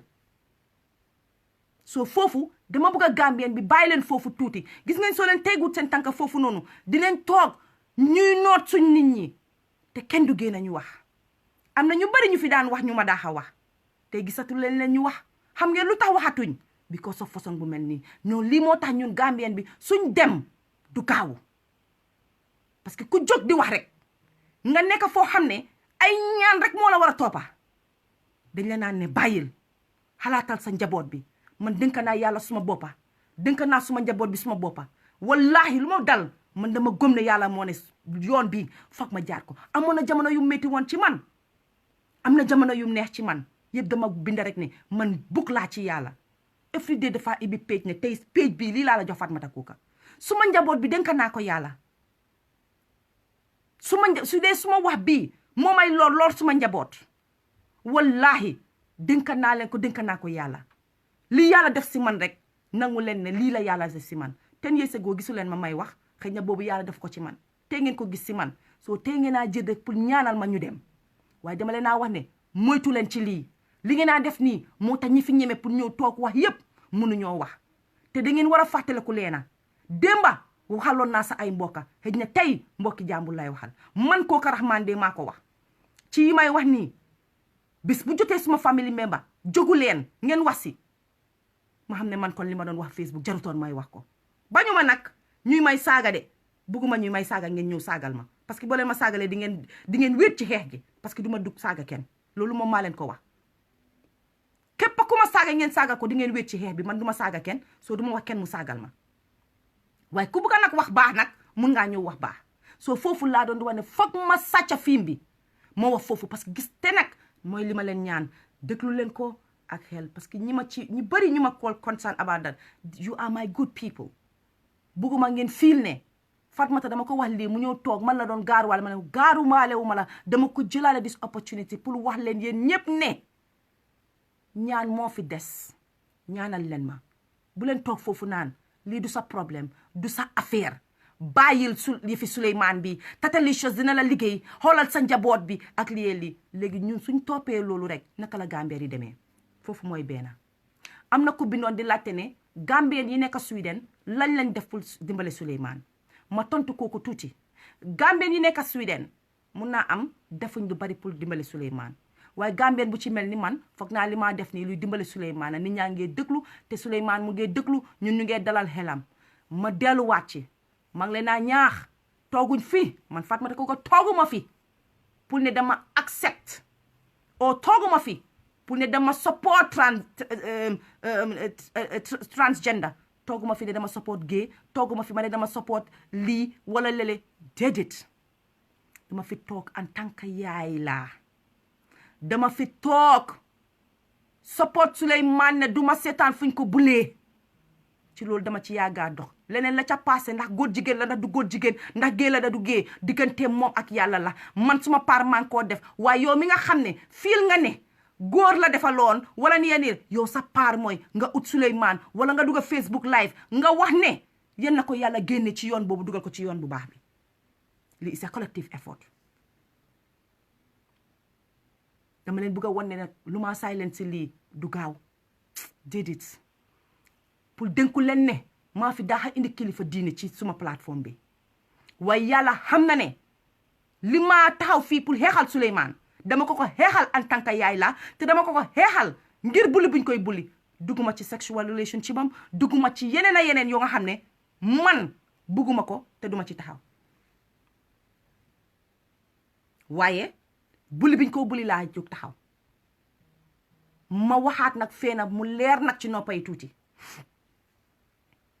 ñi nga xam ne ñu ngi mistake di wax ne yenn selective solidarity la there is no selective solidarity when it comes to Fatoumatta Coker ma fàttali leen démba tey ñu bari di ngeen caalit Seka dafa taxawoon fii saaga ma àddina yëpp dégg ko keroog ba Seka taxawee waxi xaru ne dafa xaru vidéo baa ngi fi soo leen bëggee ma indiwaat ko yéen ñëpp ngeen gis ko dama génnee vidéo solidarité te amul lu ma saagut amul lu ko nit ñu dut ooyee wax ñu leen lu nekk si Seka te dama taxaw man Fatoumatta Coker dama solidarité te lan laa solidarité la woon parce que dama ne bàyyi leen nit ki wax ngeen si moom ba mu ne léegi dafaa taxaw xaru ma turam loolu dama ko fi wax yéen ñëpp ngeen seede ko tey nit ñi maa saaga ci xale bii Fatou Jaw ne yëfam ñi ma cee saaga di ma ci xas di ma ci gaaru wàll di ma defal vidéo di wax lu nekk mun naa leen a waatal ci alxuraan ne they were the same people 3/4 of them time Seka they came to me and said Fatoumatta Coker jërëjëf si li nga taxaw solidarité billaay nit nga ak kii lim la fi def yëpp nga taxaw solidarité ko parce que wax na ne yow dafa bëgg a xaru nga taxaw jóg ne yaa ngi ko solidarité si bëgg a xaroon how is that one different from Fatou Jawne's one so that means I have been advocating for the same thing from the minute I came on Facebook so su hypocrite amee hypocrite bi ci yéen mii def vidéo léegi di saaga la di ma xas di ma tuutil di wax yéene yi ci man waaye trend bu ma nekk nii dama leen bëgg a fàttali rek parce que foog naa ne from today la ñoo am ñun an understanding pour ngeen xam man may kan parce que duma ci daan wax duma ci dee tontu man I enjoy people insulting me I enjoy people tuutil ma I enjoy people showing me their true colors moo tax duma dee wax maa ko fi advocate on bu Seka maa ñëwaat defaat ko so wax leen ma fan la differente so that means ne I am still doing the same thing so those of you tey laa leen tontu pour yéen a tuutil seen boppa xam nga si ban way pour ngeen xam ne Fatoumatta Coker lim believe she still stands by it li moo advocate for she is still doing it you are the people who are doing the flip-flops and you are the ones who are confusing people but du Fatoumatta Coker li ma gëm ba léegi maa ngi ko gëm te li may dox laay dox ba léegi xool ma président Mawa bi yow baax na daal su ma la fekkee foofu so ma jëlaat this opportunity pour ne am na yéen ñu bari dama leen on friend bëgguma mu surprise leen xam nga li tax gaar wala bi doy na xaste bi doy na am na loo xam ne boo ko waxee rek nit ki nga xam ne yaa ko moom man xam ngeen ma du may gaar wala du may làqal damaa ñëw wax leen li ma bëgg a wax dem suma yoon yéenay des en wax bi di wax waaye maa leen on friend parce que koo xam ne enjoy loo ma dama laa génne suma mita baan nga dem enjoy fi nga bëgg a enjoy maa leen on friend du ma leen blog parce que su ma leen blogué you will not see luy xew doo leen gis so moo tax nag noppaleku leen ci man so foofu laa bëgg a wax ne ëllëg beneen bu ñëwee dinaa ñëw ma wax si waaye ñaan laa soxla si yéen loolu dafa very important Gambien bi lan la nekk di def pour Sulayman wax naa leen man suma paar li ma nekk pour def mooy lii pour wan Tatelicious ne ko ragaluñ la intimidate bi nga intimidate nit ñi kenn du ko accept ñun duñ ko accept so foog naa ne def naa suma boppa in the front line su fekkee ne dafa am powers kon man as a Gambian ku dëkk Sweden joxe naa suma paar bon te su ma joxee suma paar te dëkk Sweden foog naa ñi fi dëkk yëpp joxe nañ seen paar so nañ leen dee bàyyi su yéenay xàpp ne ñu start di indi ay question di laajte ñan la fi ñuy def nan la fi ñuy def non nañ leen jàppale te yàlla tax te buñ seet ku jàppa ak ku jàpput buñ ko seet mun naa am ñun xamuñ man waxuma Sulayman mbokki Sulayman fayut ma xaw ma mbokki Sulayman musuma koo dégga su ma xamee dara Sulayman man maa kontaago naa Baba Jah about Sulayman that's it loolu laa si am waaye man xaw ma Sulayman tey xaw ma Sulayman ëllëg lii rek laa mun a defal Sulayman parce que dama expect ne ëllëg a sibir xaw ma fu Sulayman di tasee suma doom si àddina mu taxaw dimbale ko so for that matter man óor na ma ne du ñëpp a mel ni man du ñëpp a dee génn Facebook di wax waaye am na Gambien yu baax yu di ko Sweden xëj na ñu ngee help Sulayman te xamu leen ko bu leen fàtte du ñëpp a munee kaw am na ñu munee ci suuf waaye gis naa coow bi gis naa binda bi Gambien yi ñu ngeen a ngee wax yéen mu di ko Sweden lan ngeen defal Sulayman xanaa man mboog man maa fi taxaw ne dëgga ñun Gambien suñ boppa sax dañ féel Sulayman man suma boppa taxaw naa fii ne ñun féel nañ Sulayman doo xanaa man boole naa suma boppa naka lañ ko féele explain naa ne ñun léegi dañuy soxla ni dafaa ñëw laaj ñu dimbal duñ la dimbale yéen ñu bari yéen a ngee call xam nga duma mun a xam kan mooy call so ma dema leen send leen message bi because pour ma mun koo jëlee noonu te dama fi bëggut a toog tey lu yaaga loolu moo tax sax asalaamaaleykum waaw maaleykum salaam ala Fatmata man la Lamin Cissé ba ma wax ko si soose suma olof bi baaxut noonu kay Fatmata ba ma wax la am nga ñun Gambien luy suñ problème duñ dee encourage mbuga ñoo encourage so be min ne be doku kendo la ala be jola inga niyo la ya understand because dinken dore muyti Gambia dinken dore muyti ibula min diate ya fo iman tusno la bi man tusno la sam and wo moy mo fo musu keñing daw da diata ta man tusno la aman nasno la understand ne nten kontante la ko ba ke be tendula be jayle be ngani ya sene amina continue Allah subhanahu wa ta'ala be jola ya moy barka ba ken telem Lamin sis thank you Lamin abarka me yalla jo xawma xawle yalla la yalla fi mané abarka man daal dafa mel ni nit ñi déggaatuñ ma ngi leen ay uyu waaye nekku di dem so xaaral ma jël few calls su ko defee ñu call it a day I think I have done enough of this talking about Sulayman waaye te comme ni ma ko waxee rek Gambien yi booloo mooy doole nañ leen jàppalante rek bu fekkee ne tamit feel ngeen ne li maa def ni is not the right thing to do just keep me in your prayers you cannot stop me you've tried so many times and it didn't work and I'm still here doesn't that tell you that this is my passion I love it.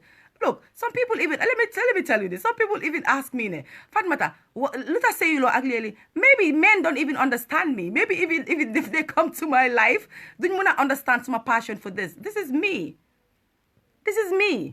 Unfortunately, it is me. Hello, assalamu alaikum. Hello, assalamu alaikum. Jange call fele, mange try munta dem so mota mane harama uyula sibi.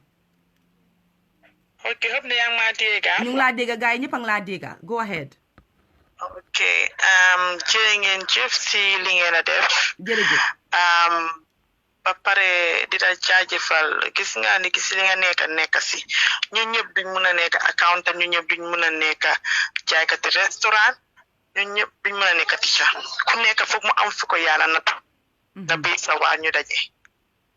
Leneen laa bëgg a wax gis nga ñun Gambien community bi day hypocrite ñu maa ngi ñaan ñëpp ñu jégal ma si wax bi si ne fii kenn bëggut na Sulayman géey la am du géey yàlla rek a xam man xaw ma waaye li ma wax mooy ñun Gambian community bi nañ hypocrite si ne duñ ci bugg a wax duñ ci bugg a advocate duñ bàyyi ko ci mun a wax si ko ci mun a advocate si te ñun Gambian community kenn buggu sa doom nekk géey boo waxee géey nga jógee réeree Gambie si weeri koor bi ñëpp di ci wax nii naa ne de waaye tey ñun Gambian si ñooy xaritoo géey yi ñooy xaritoo góor jigéen ñi suñ amee xew ñoo leen a invite di leen jox suñ ndool yi di leen ci boole suñ amee suñ ay ñoo leen see boole ñooy jëlal paat di xuj ku ñoo xeexale ku ñoo gaaruwaale te ñun kenn bëggu sa doom nekk góor jigéen loolu mooy hypocrite bi loolu mooy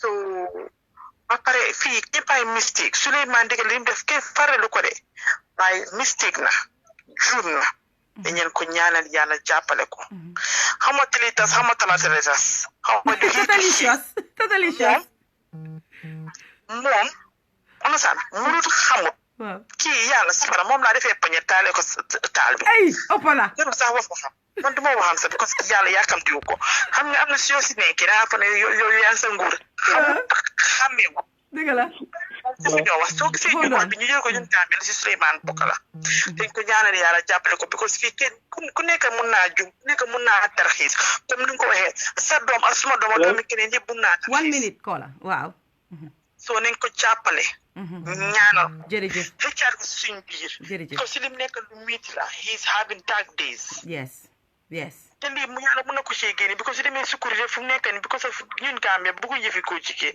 moom mu ñëw nekka dugalantee góor jigéen na even though su nekkutee góor jigéen sax dina naa jigéen na la góor la because of dem na Gambia ñëpp a ko mere ne kii xam na ne góor jigéen because parce que waaw hello hold on al Kola jërëjëf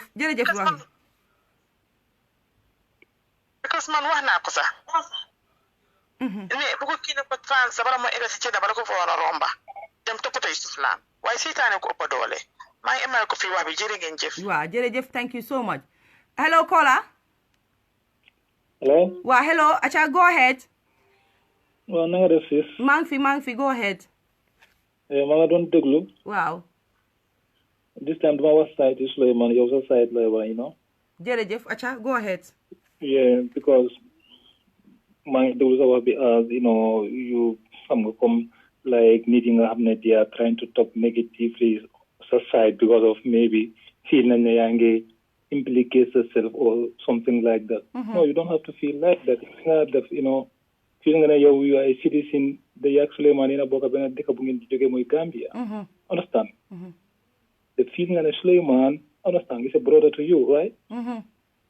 So nit ki nekku ne alal rek nga ko mën a dimbale wax sax mën nga koo dimbale nit yow loolu nga nekk di def. Dama dégg. Dégg la. Hello. Waaw ñu ngi laa dégg. Hello. Waaw hello ñu ngi laa dégg brother. We can hear you my brother. Si yaa ma dégg. Waaw ñu ngi laa dégg bu baax a baax jekkali ñu ngi laa dégg.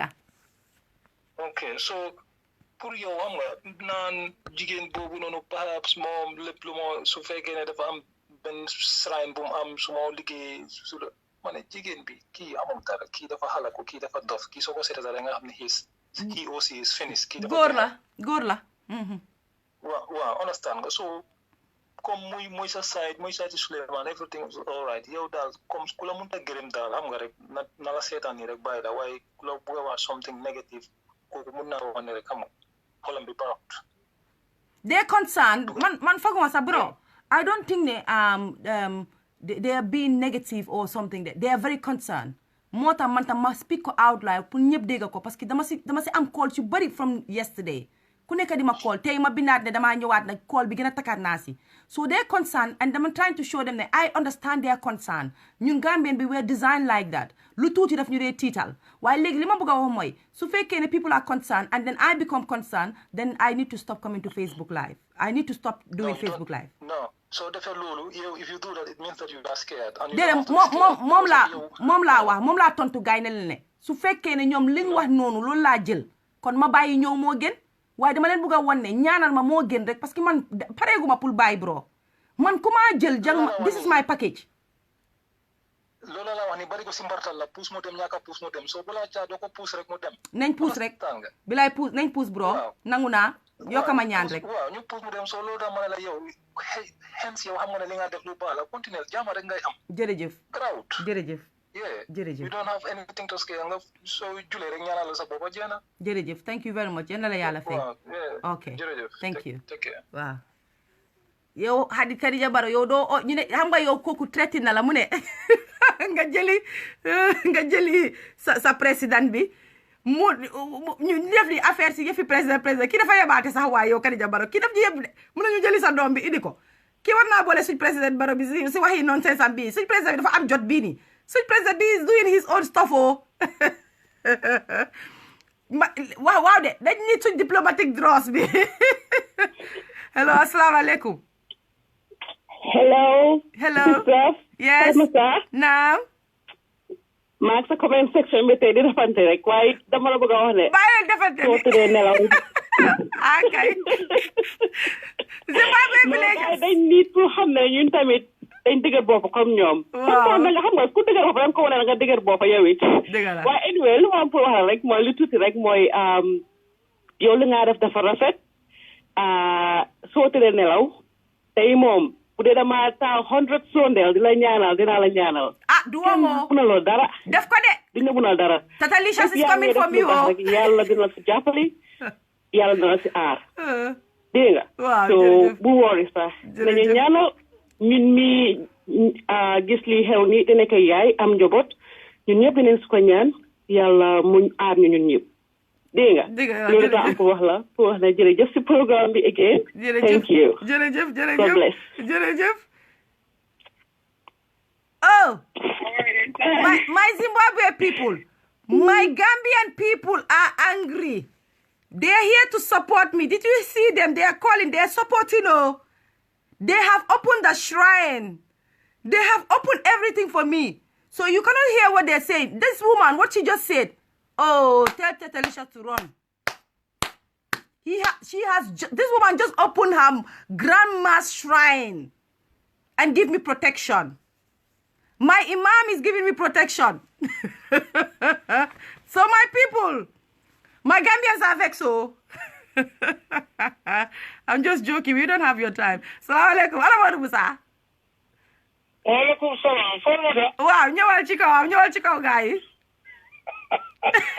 ñii. Amara gis nga daal waa wàcc ga ma ne ko amin ma ne ko amin. The shrine, my people are bringing shrine. ma ko le ñu ne suñu ancestors yaa ngi liggéey de. Man, my ancestors sent me to talk to you today, Tatelicious. My shrine. What is this? ñu ngi laa dégg. I hear this one again, no. yaa ngi ñoo dégg Modou Moussa. ñu ngi laa dégg waxal. waaw. yow continue si looy def rek. dëgg la. yaa nga yow comme loo ko wax wax nga to am na ñoo xam ne mu ngi ñoo gis kuy sonna te waxuñ ci. waaw. parce que loolu luñ la wax yëpp yow all you finna do is just carry on with what you are advocating people. am nga nit ki nag soo defee ñëpp ne baax na rek bàyyil amal ne looy def baaw. foog am ñoo xam ne tamit dinañ la jéem a castiger ñu la castiger nag ñooñu am na lu tax ñu la castiger loolu moo lay gën a puus. waaye su fekkoon ne yaa ngi def soo bi ku koor nga la jóobeel doon seetaatal sa bopp. waaw. foog am nga réeroo nit ñi. waaw foog nga réeroo nit ñi. déedéet am nga Modou Moussa. because yaa ngi réeroo nit ñi that means that you doing a very good job. non Modou Moussa pour you are doing a very good job and nobody gonna tell you that xam nga. nañ def lii Modou Moussa pour wax la dëgg nekkul ne they were being negative de they were concerned nekkul dañ negative de. they were concerned and I understand their concern but dama leen bëgg a wone tamit seen concern bi su fekkee noonu lañ ko bëgg a continuer ñun duñ fi mën a toogati kenn du mën a waxati xam nga soo léegi baax na rek ñu ñaanal ñu continuer liggéey bi rek liggéey la mission la yàllaa ñu fi teg waaw mission la dëgg la mission la jërëjëf waaw soo jàppa si rek waaw jërëjëf yow tamit nag waxal ma waa Zimbabwe ñu tam suñ pare ñu dem si Pakanka Musa fan ma Pakanka Musa MC rek wakone dinañ dem tintinto amin solo ñaari dëkk yooyu la ñoo dem ñun tamit amin my brother amin say it again the shrine is open amin on Tuesday says suppositories and amin you hear that you hear this one oh God be careful my Zimbabwe people Oh, they have just sent me something. Oh no, it's a keyring. That's from the shrine. The one in my basement. Anyway, Tatelicious, you're my friend, my brother. Let me tell you, the shrine thing is not working. My shrine people are working. Oh, they're after you. They're coming for you. Stop threatening my brother. When you threaten, they will threaten back. You see, the thing is on my key ring. Hey, you see this? Be careful, oh.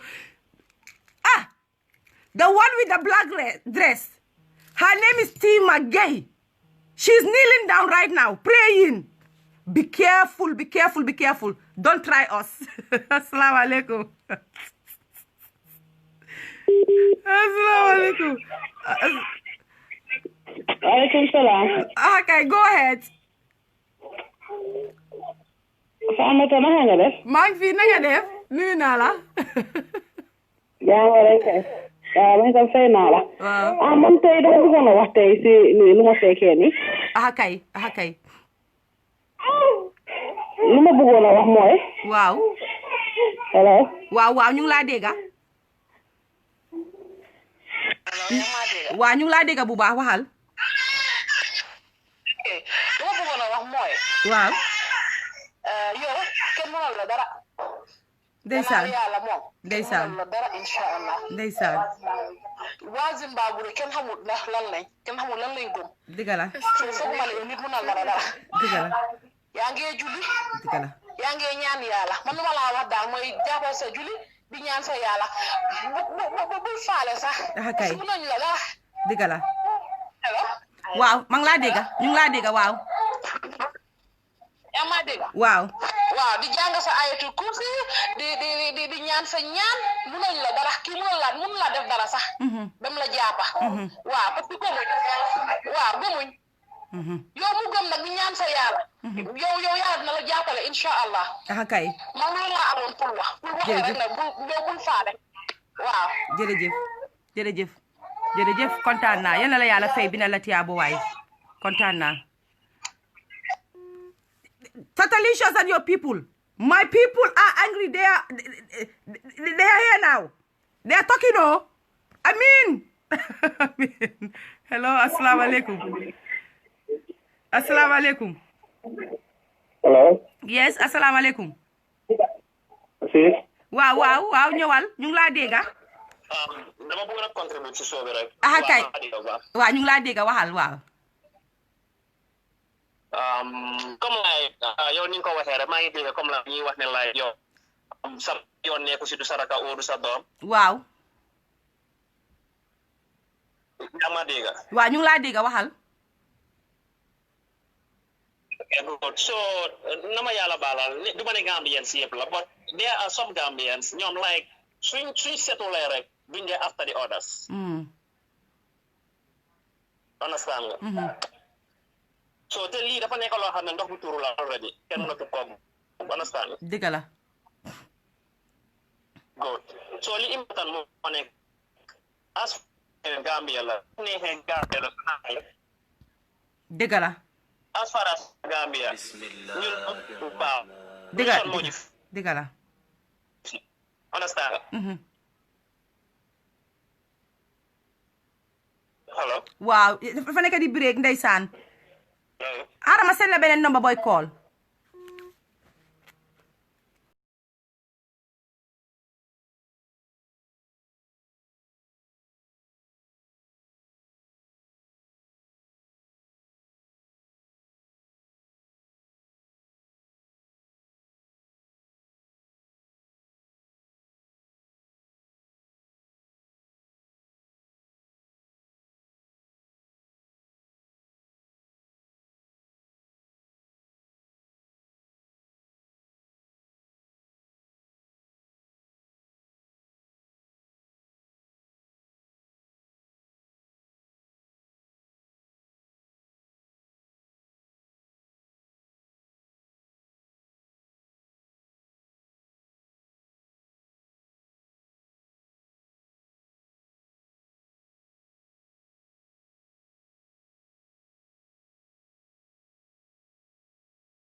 That is Aliatul Kursi.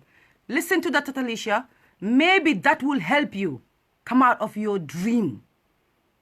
We are protected by Allah. We are not protected by darkness. We do not believe in evil spirit. Allah, God, or whatever we call it, say, is there for everyone. That evil thing that you are even using is created by one person. You are created by one, Allah. So don't fool yourself. Allah, don't fool yourself. Let me take one more call, and that's it. I'm done for the day. And I pray to Allah that I will not come back and have to talk to you. But at least I've given my brother evidence that you are bullying him. You are playing with people's mind. Assalamu alaikum, sister. Kontaan naa bu ma la gisee rek kontaan naa ma ne by force ma def nii rek pour yow nga call suma private number. I know. Dema duga why munuma fa yag because I'm working from home. So mane haral ma bayal la message. Depuis kéro bima duggé sax ma la bëggona bayal message. Why for some reason Digala Mariama. Yeah. I know. Kontaan naa. Gis nga li nga def ni it's very good. Li nga def ni is very good because it's giving the boy lu ma jot a déglu daal mooy fi nga doon waxee ne he is scared ba pare he is kind of like he's threatened. Yeah. Understand that? That is going to go a long way pour mun a dimbale boy bi. Because loolu moo tax message bu ma la bàyyi ma ne dégloo bu ma leen sax yow ok sa lifi nii naka la tuddaati sa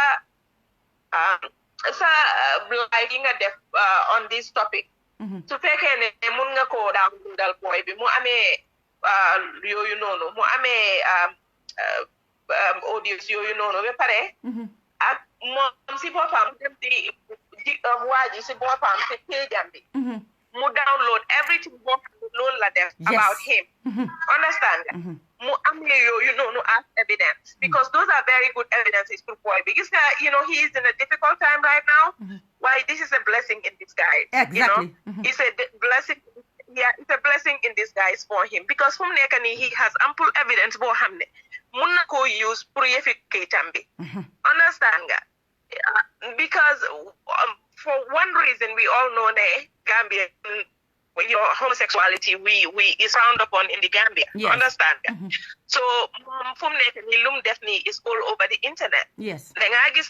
Even his parents were able to see it. So from nekani yaayam mer na be muy ko I don't know. According to video. Wow. Yeah, according to lu ñu wax. Yes, exactly. So that alone is something. So mun na use evidence for no so dem immigration mu won len ne he cannot tell them munut len a wax ne hanga he didn't want to take part in the activity luñ don def. He was a willing participant. Why mun na am mom lum len mun a wax moy ne mom hamuton ne dina share video bobu nonu. Understand nga? So bimko share it became some kind of a threat to him because we don't like this type of things. Understand nga? So everybody sees it. Everybody with a phone saw what happened. Yes. Lolo is threatening his life. Lolo is a threat to his life. Is a threat to his well-being. Is a threat to even his mental well-being. Understand nga? Because of that, mom, he can seek asylum. Munna seek asylum. Mutoxi deka bobu no. Understand nga lo? And it's going to be an easy access.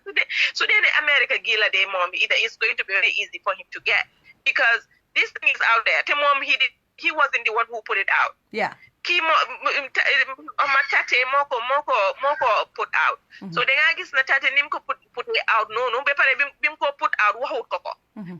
So I'm sure ne so wahe boy bi ne I'm going to put this out on Facebook. Koko dina du nangu du ko don def. Understand nga? So he probably doesn't know it was going to come on Facebook. So legi nak it came on Facebook. It's a threat to him. So mom mun na use lolu nono, but I don't know that's the I'm getting public defender because I know we have public defenders here.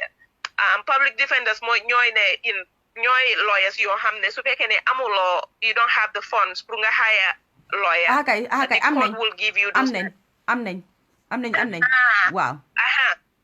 Exactly. So moom mun naa use public defenders yooyu noonu pour ñu ñi nga xam ne they do immigration pour ñu mun koo taxawal kiisam. And I think ne suñ ko taxawalee rek he is going to dina am kiitam. Understand nga. na def loolu noonu fu mu nekk nii moom it doesn't even matter xam nga mu ngi dem di wax nit ñi ne def ma drogue it doesn't matter su ko drogué ñaaka koo drogue that's the point now. Understand nga. Moom he can even be a willing participant. That's not the point. The point is kii jël na yow boobu noonu mu def ko on Facebook. Understand nga. yow do you mind ma mention sa tur? Well, no problem. Yeah, go ahead. Wow, the lady speaking right now, Mariama Samate la. Fana ñu ñëpp xam nañ ko te xam nañ ne Mariama Samate deal na si like medical field bi, especially when it comes to like mental issues and stuff like that. ñëpp xam nañ kan mooy Mariama Samate. So I was so grateful sax ma gis ne sax send na ma message moo tax ma ne ko mu call fii. Mariama, li nga wax ni dégg la nañ ko bu baax. Yow si sa expertise gis nga ne how many gis nga recent video bu Tatelicious def démba that raised another concern because foofu mu fa def fi juju di def fi yu nonsense daal loolu rek sax Mariama fooguloo ne dina help boy bi because moom mu ngi wane foofu ne moom moo use something am na powers am na lii so loolu lii rek wane na ne boy bi was acting loo xam ne sax moom nekku ci si sensam ba pare yow naka nga di see Tatelicious mental state am.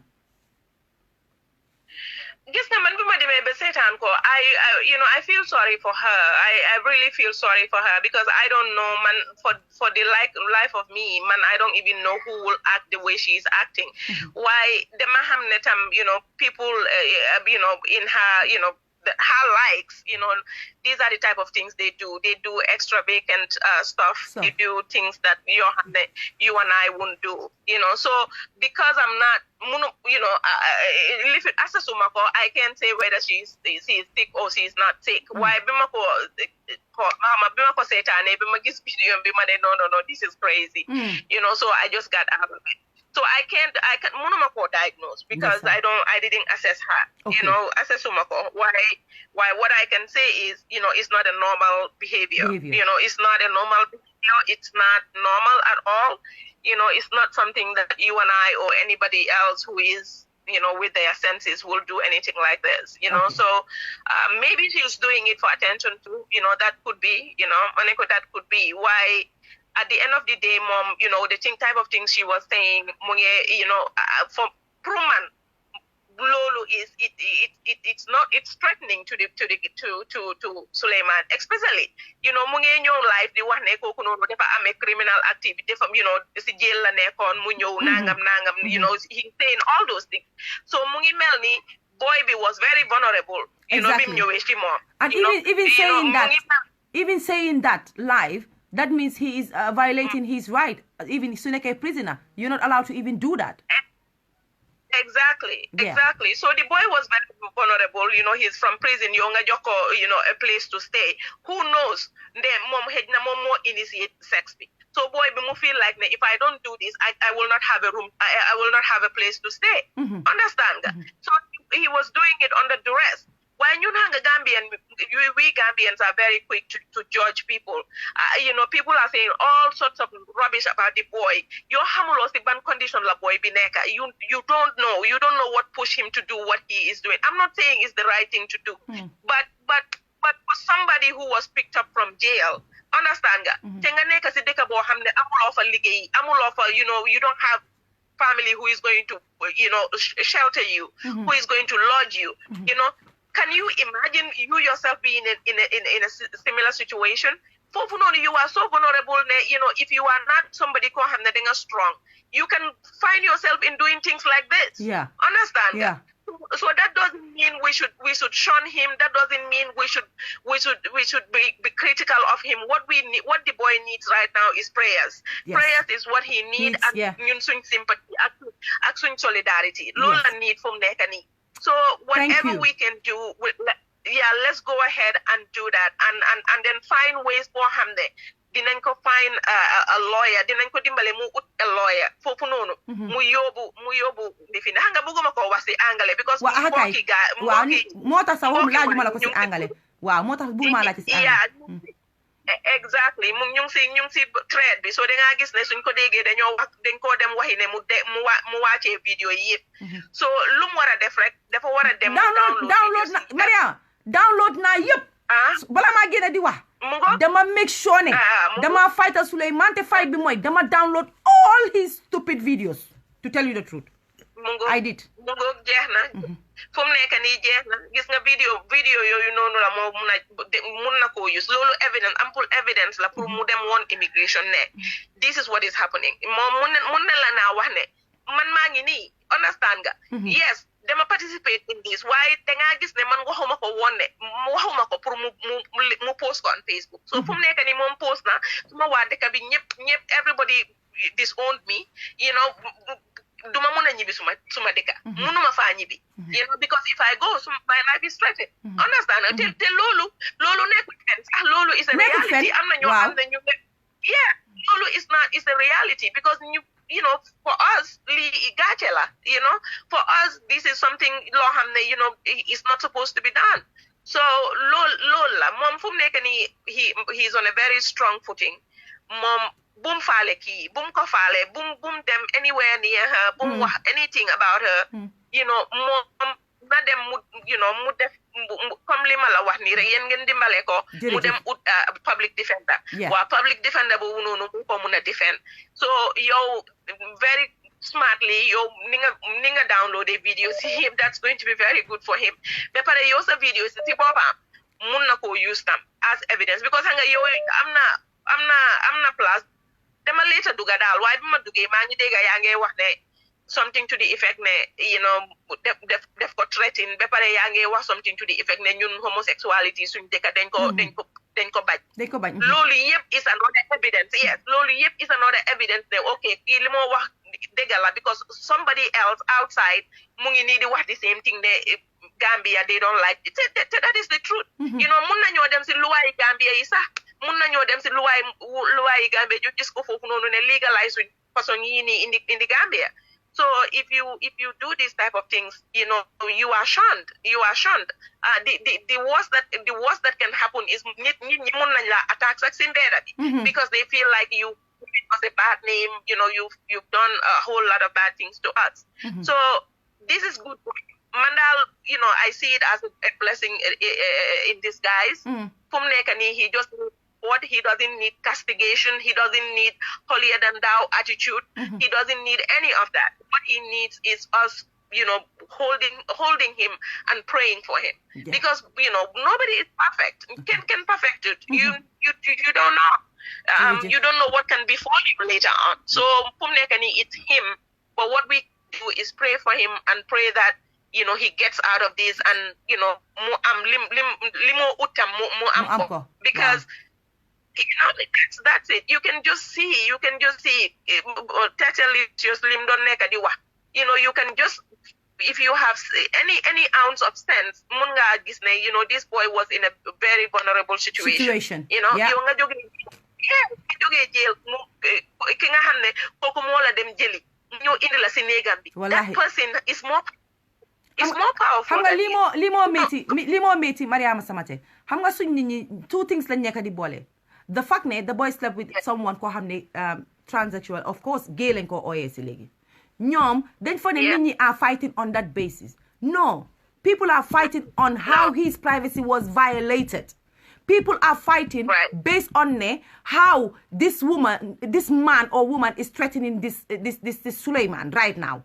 recent videos is threat all threat la fa def threat daf ko threatening all the way daf ko tuutil daf ko def yeneen who knows kan xamul fan la Sulayman nekk right now man de xamuma ko maa ngi def live duma toog fii di fenne maa ngi am contact ak moom xaw ma fu mu nekk waaye ay ña am na loo xam ne mu ngi koo def ñun xamuñ ko I know exactly dafa ruus dafa Nyata Gambia, you know, what we are saying here, a lot of people were saying certain things to him that, you know, like I said, sometimes situation be more they do,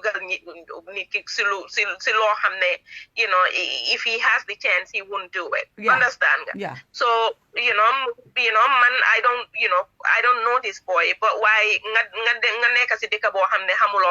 you don't have a family, you don't know anybody. So even so why, you know, like you said the other day, Nyata Gambians you know, not a whole lot will do that. So if people like this Tatelicious is going to do that, is going to open her door and say, come in and let me lodge you, you are going to be beholden to that person. You know, you know, whatever that person says, there is likelihood you would do it because you want a roof over your head, you want a place to stay, you want food to eat. So of course, and so mom Tatelicious, she knows that she has HIV, AIDS. You know, America fini, I'm not in a state your hand. If you have AIDS and you have sex with somebody else without them knowing, you know, that is a criminal, is a felony. Why hang you know, on so playing I a don't smart. Mom for playing for smart because what na boy binako do what na la lulu munako wow, what na trans la munako wow. So for playing for smart, play ko social media yeb gisko. Why man lima wa moy. Wow, I'm not for play boy because many I'm not being a point boy bank on stop all video be. How more these people ma setan stop all video. Now we have a problem. Boy be wana koko bohat koko mudoga stop video be. Understand ga? Okay, man first video sisa yala hamna ne waxatu ma ci yoyu mom nekatuma ci problème bi ma am moy the video bi gëna demba la bim gëné demba lolu mo woné légui né now yow li egna level bu nga xamné li is not he is engaged, the boy is no longer involved in the act. Now you are the one who is bullying the boy, you are the one who is threatening the boy because your life I will make sure you will never see daylight. I will make sure that he said some mean words, threatening words. And I think those were strong. Boy, Exactly. Yeah. She's portraying herself as somebody who is very powerful, you know, somebody who has powers in that country. Yeah. So you're so amulocate, you are going to be scared. You're going to be scared. What else can she do to me? Because she has papers, I don't have nothing here. And if she said she's going to do this to me, you are, of course, going to be scared. You know, so look, the boy, I'm not so many ways he can go about it. While looking right now, mudem waha lawyer, mudem mutalk, with everything. The your time is link download news, you know, nga jokoko mu amko mu yobu everything to the lawyer. Lee is a very easy case to the fila because of course his life is threatened. And not only that, not only from the Tatelicious, but from the fact that how they look at these things, So Lolo is something, if something that forces your own mother to say I disown you, come on, how about somebody else who is not your mother, somebody else, So it's really, really, really big problem. Lolo Motaman, I'm even scared for him. How is he feeling? What is he thinking about? Because everybody knows him. Everybody know the intimate details. It's just so sad. It's really, really, really sad. Wow, Jerejef, thank you so much, Mariam. Your contribution is very important. We really appreciate it. Jerejef. Okay. Yes, thank you very much. Thank you, Jerejef. All right.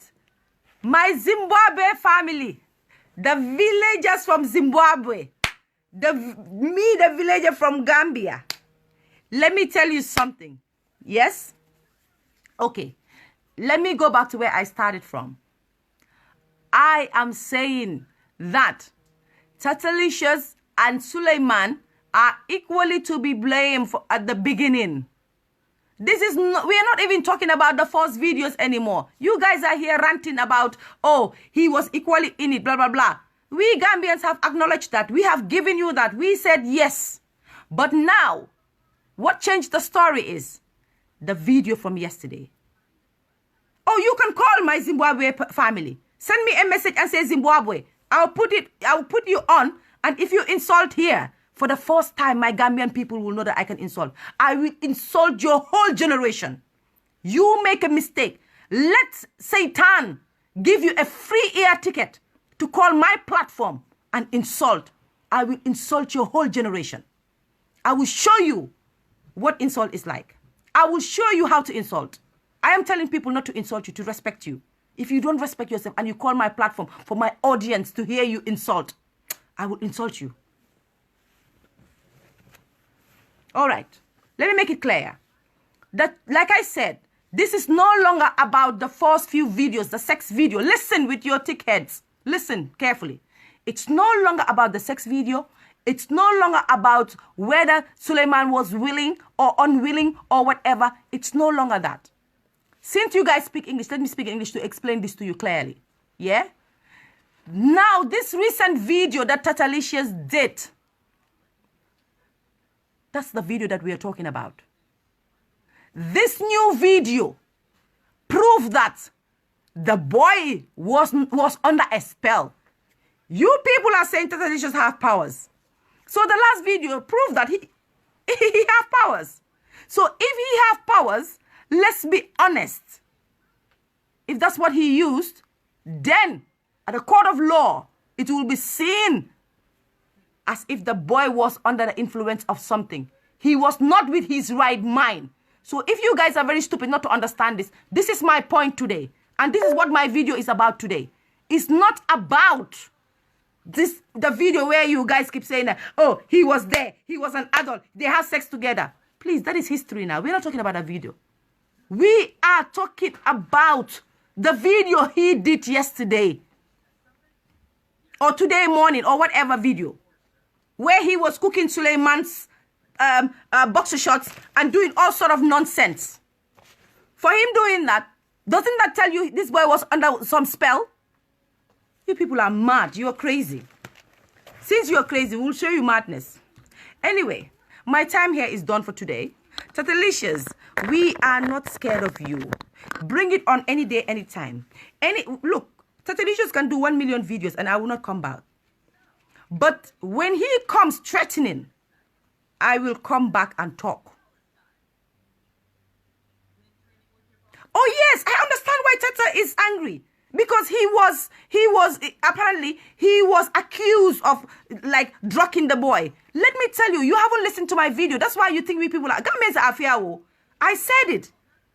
I said the boy was not supposed to say that. And if the boy said that Tatelicious drugged him, I don't believe that. So you see, you people, you did not come here to understand. You only came here to just insult. You only came here to run mad like Tatelicious. But if you were to listen to the video, where the first 40 or 1 hour of the video, all I spoke was English. My crooked English. That's all. That's what I was talking about. Oh, I'm threatening you guys? How am I threatening you guys? You guys are mad. Anyway, welcome. And I'm not your in-law. Like I said in my other video, I'm not your in-law and I will never be your in-law. We are not in-laws. We don't know each other. We don't even cross paths. We don't do these things the same. You do things in a dark way. We don't. We have what we believe in and we believe in reality, but you people don't. So you bring your people here. And let me tell you something, yeah? You people, you're crazy. Saying that I should speak English because that way the war will start. Me speaking in my language tells you that I am not here to create war and I am not here for viewers. If it was only for you viewers, my whole video, whether my English is good or bad, I will speak English from start to end. But the fact that I'm not speaking English from start to end, that tells you I'm trying to reduce my viewers. For those of you who speak English, you must be fools to stay here and listen to me. So what does that tell you? You are enjoying what I'm doing. For that matter, it's time to say adios, bye-bye. Tatelicious, if you don't stop, we don't stop. If you come for me, we come for you. If you are crazy, we show you crazy. If you show us paper, we show you paper. And let me tell you, you said you have shrine. Our people have shrines too. You said you have prayers. We have prayers too. We don't pray with darkness. We don't pray with charcoal on our forehead. We don't pray with black clothes. We don't pray that way. Trust me. We have prayers and we are powerful and we are going to use it. for all the Gambians that are watching, if you are Muslims, pray to Allah to protect this boy. And pray to Tatelicious for him to come back to his senses. If you are Christians, use the Bible. Pray to Jesus Christ. Pray to God so that God will cleanse the heart of darkness and evil and Tatelicious and people like you. Pray to God to help Sulayman wherever he is right now. And that's how we fight with you people. We don't do war like the way you do it. Bye-bye.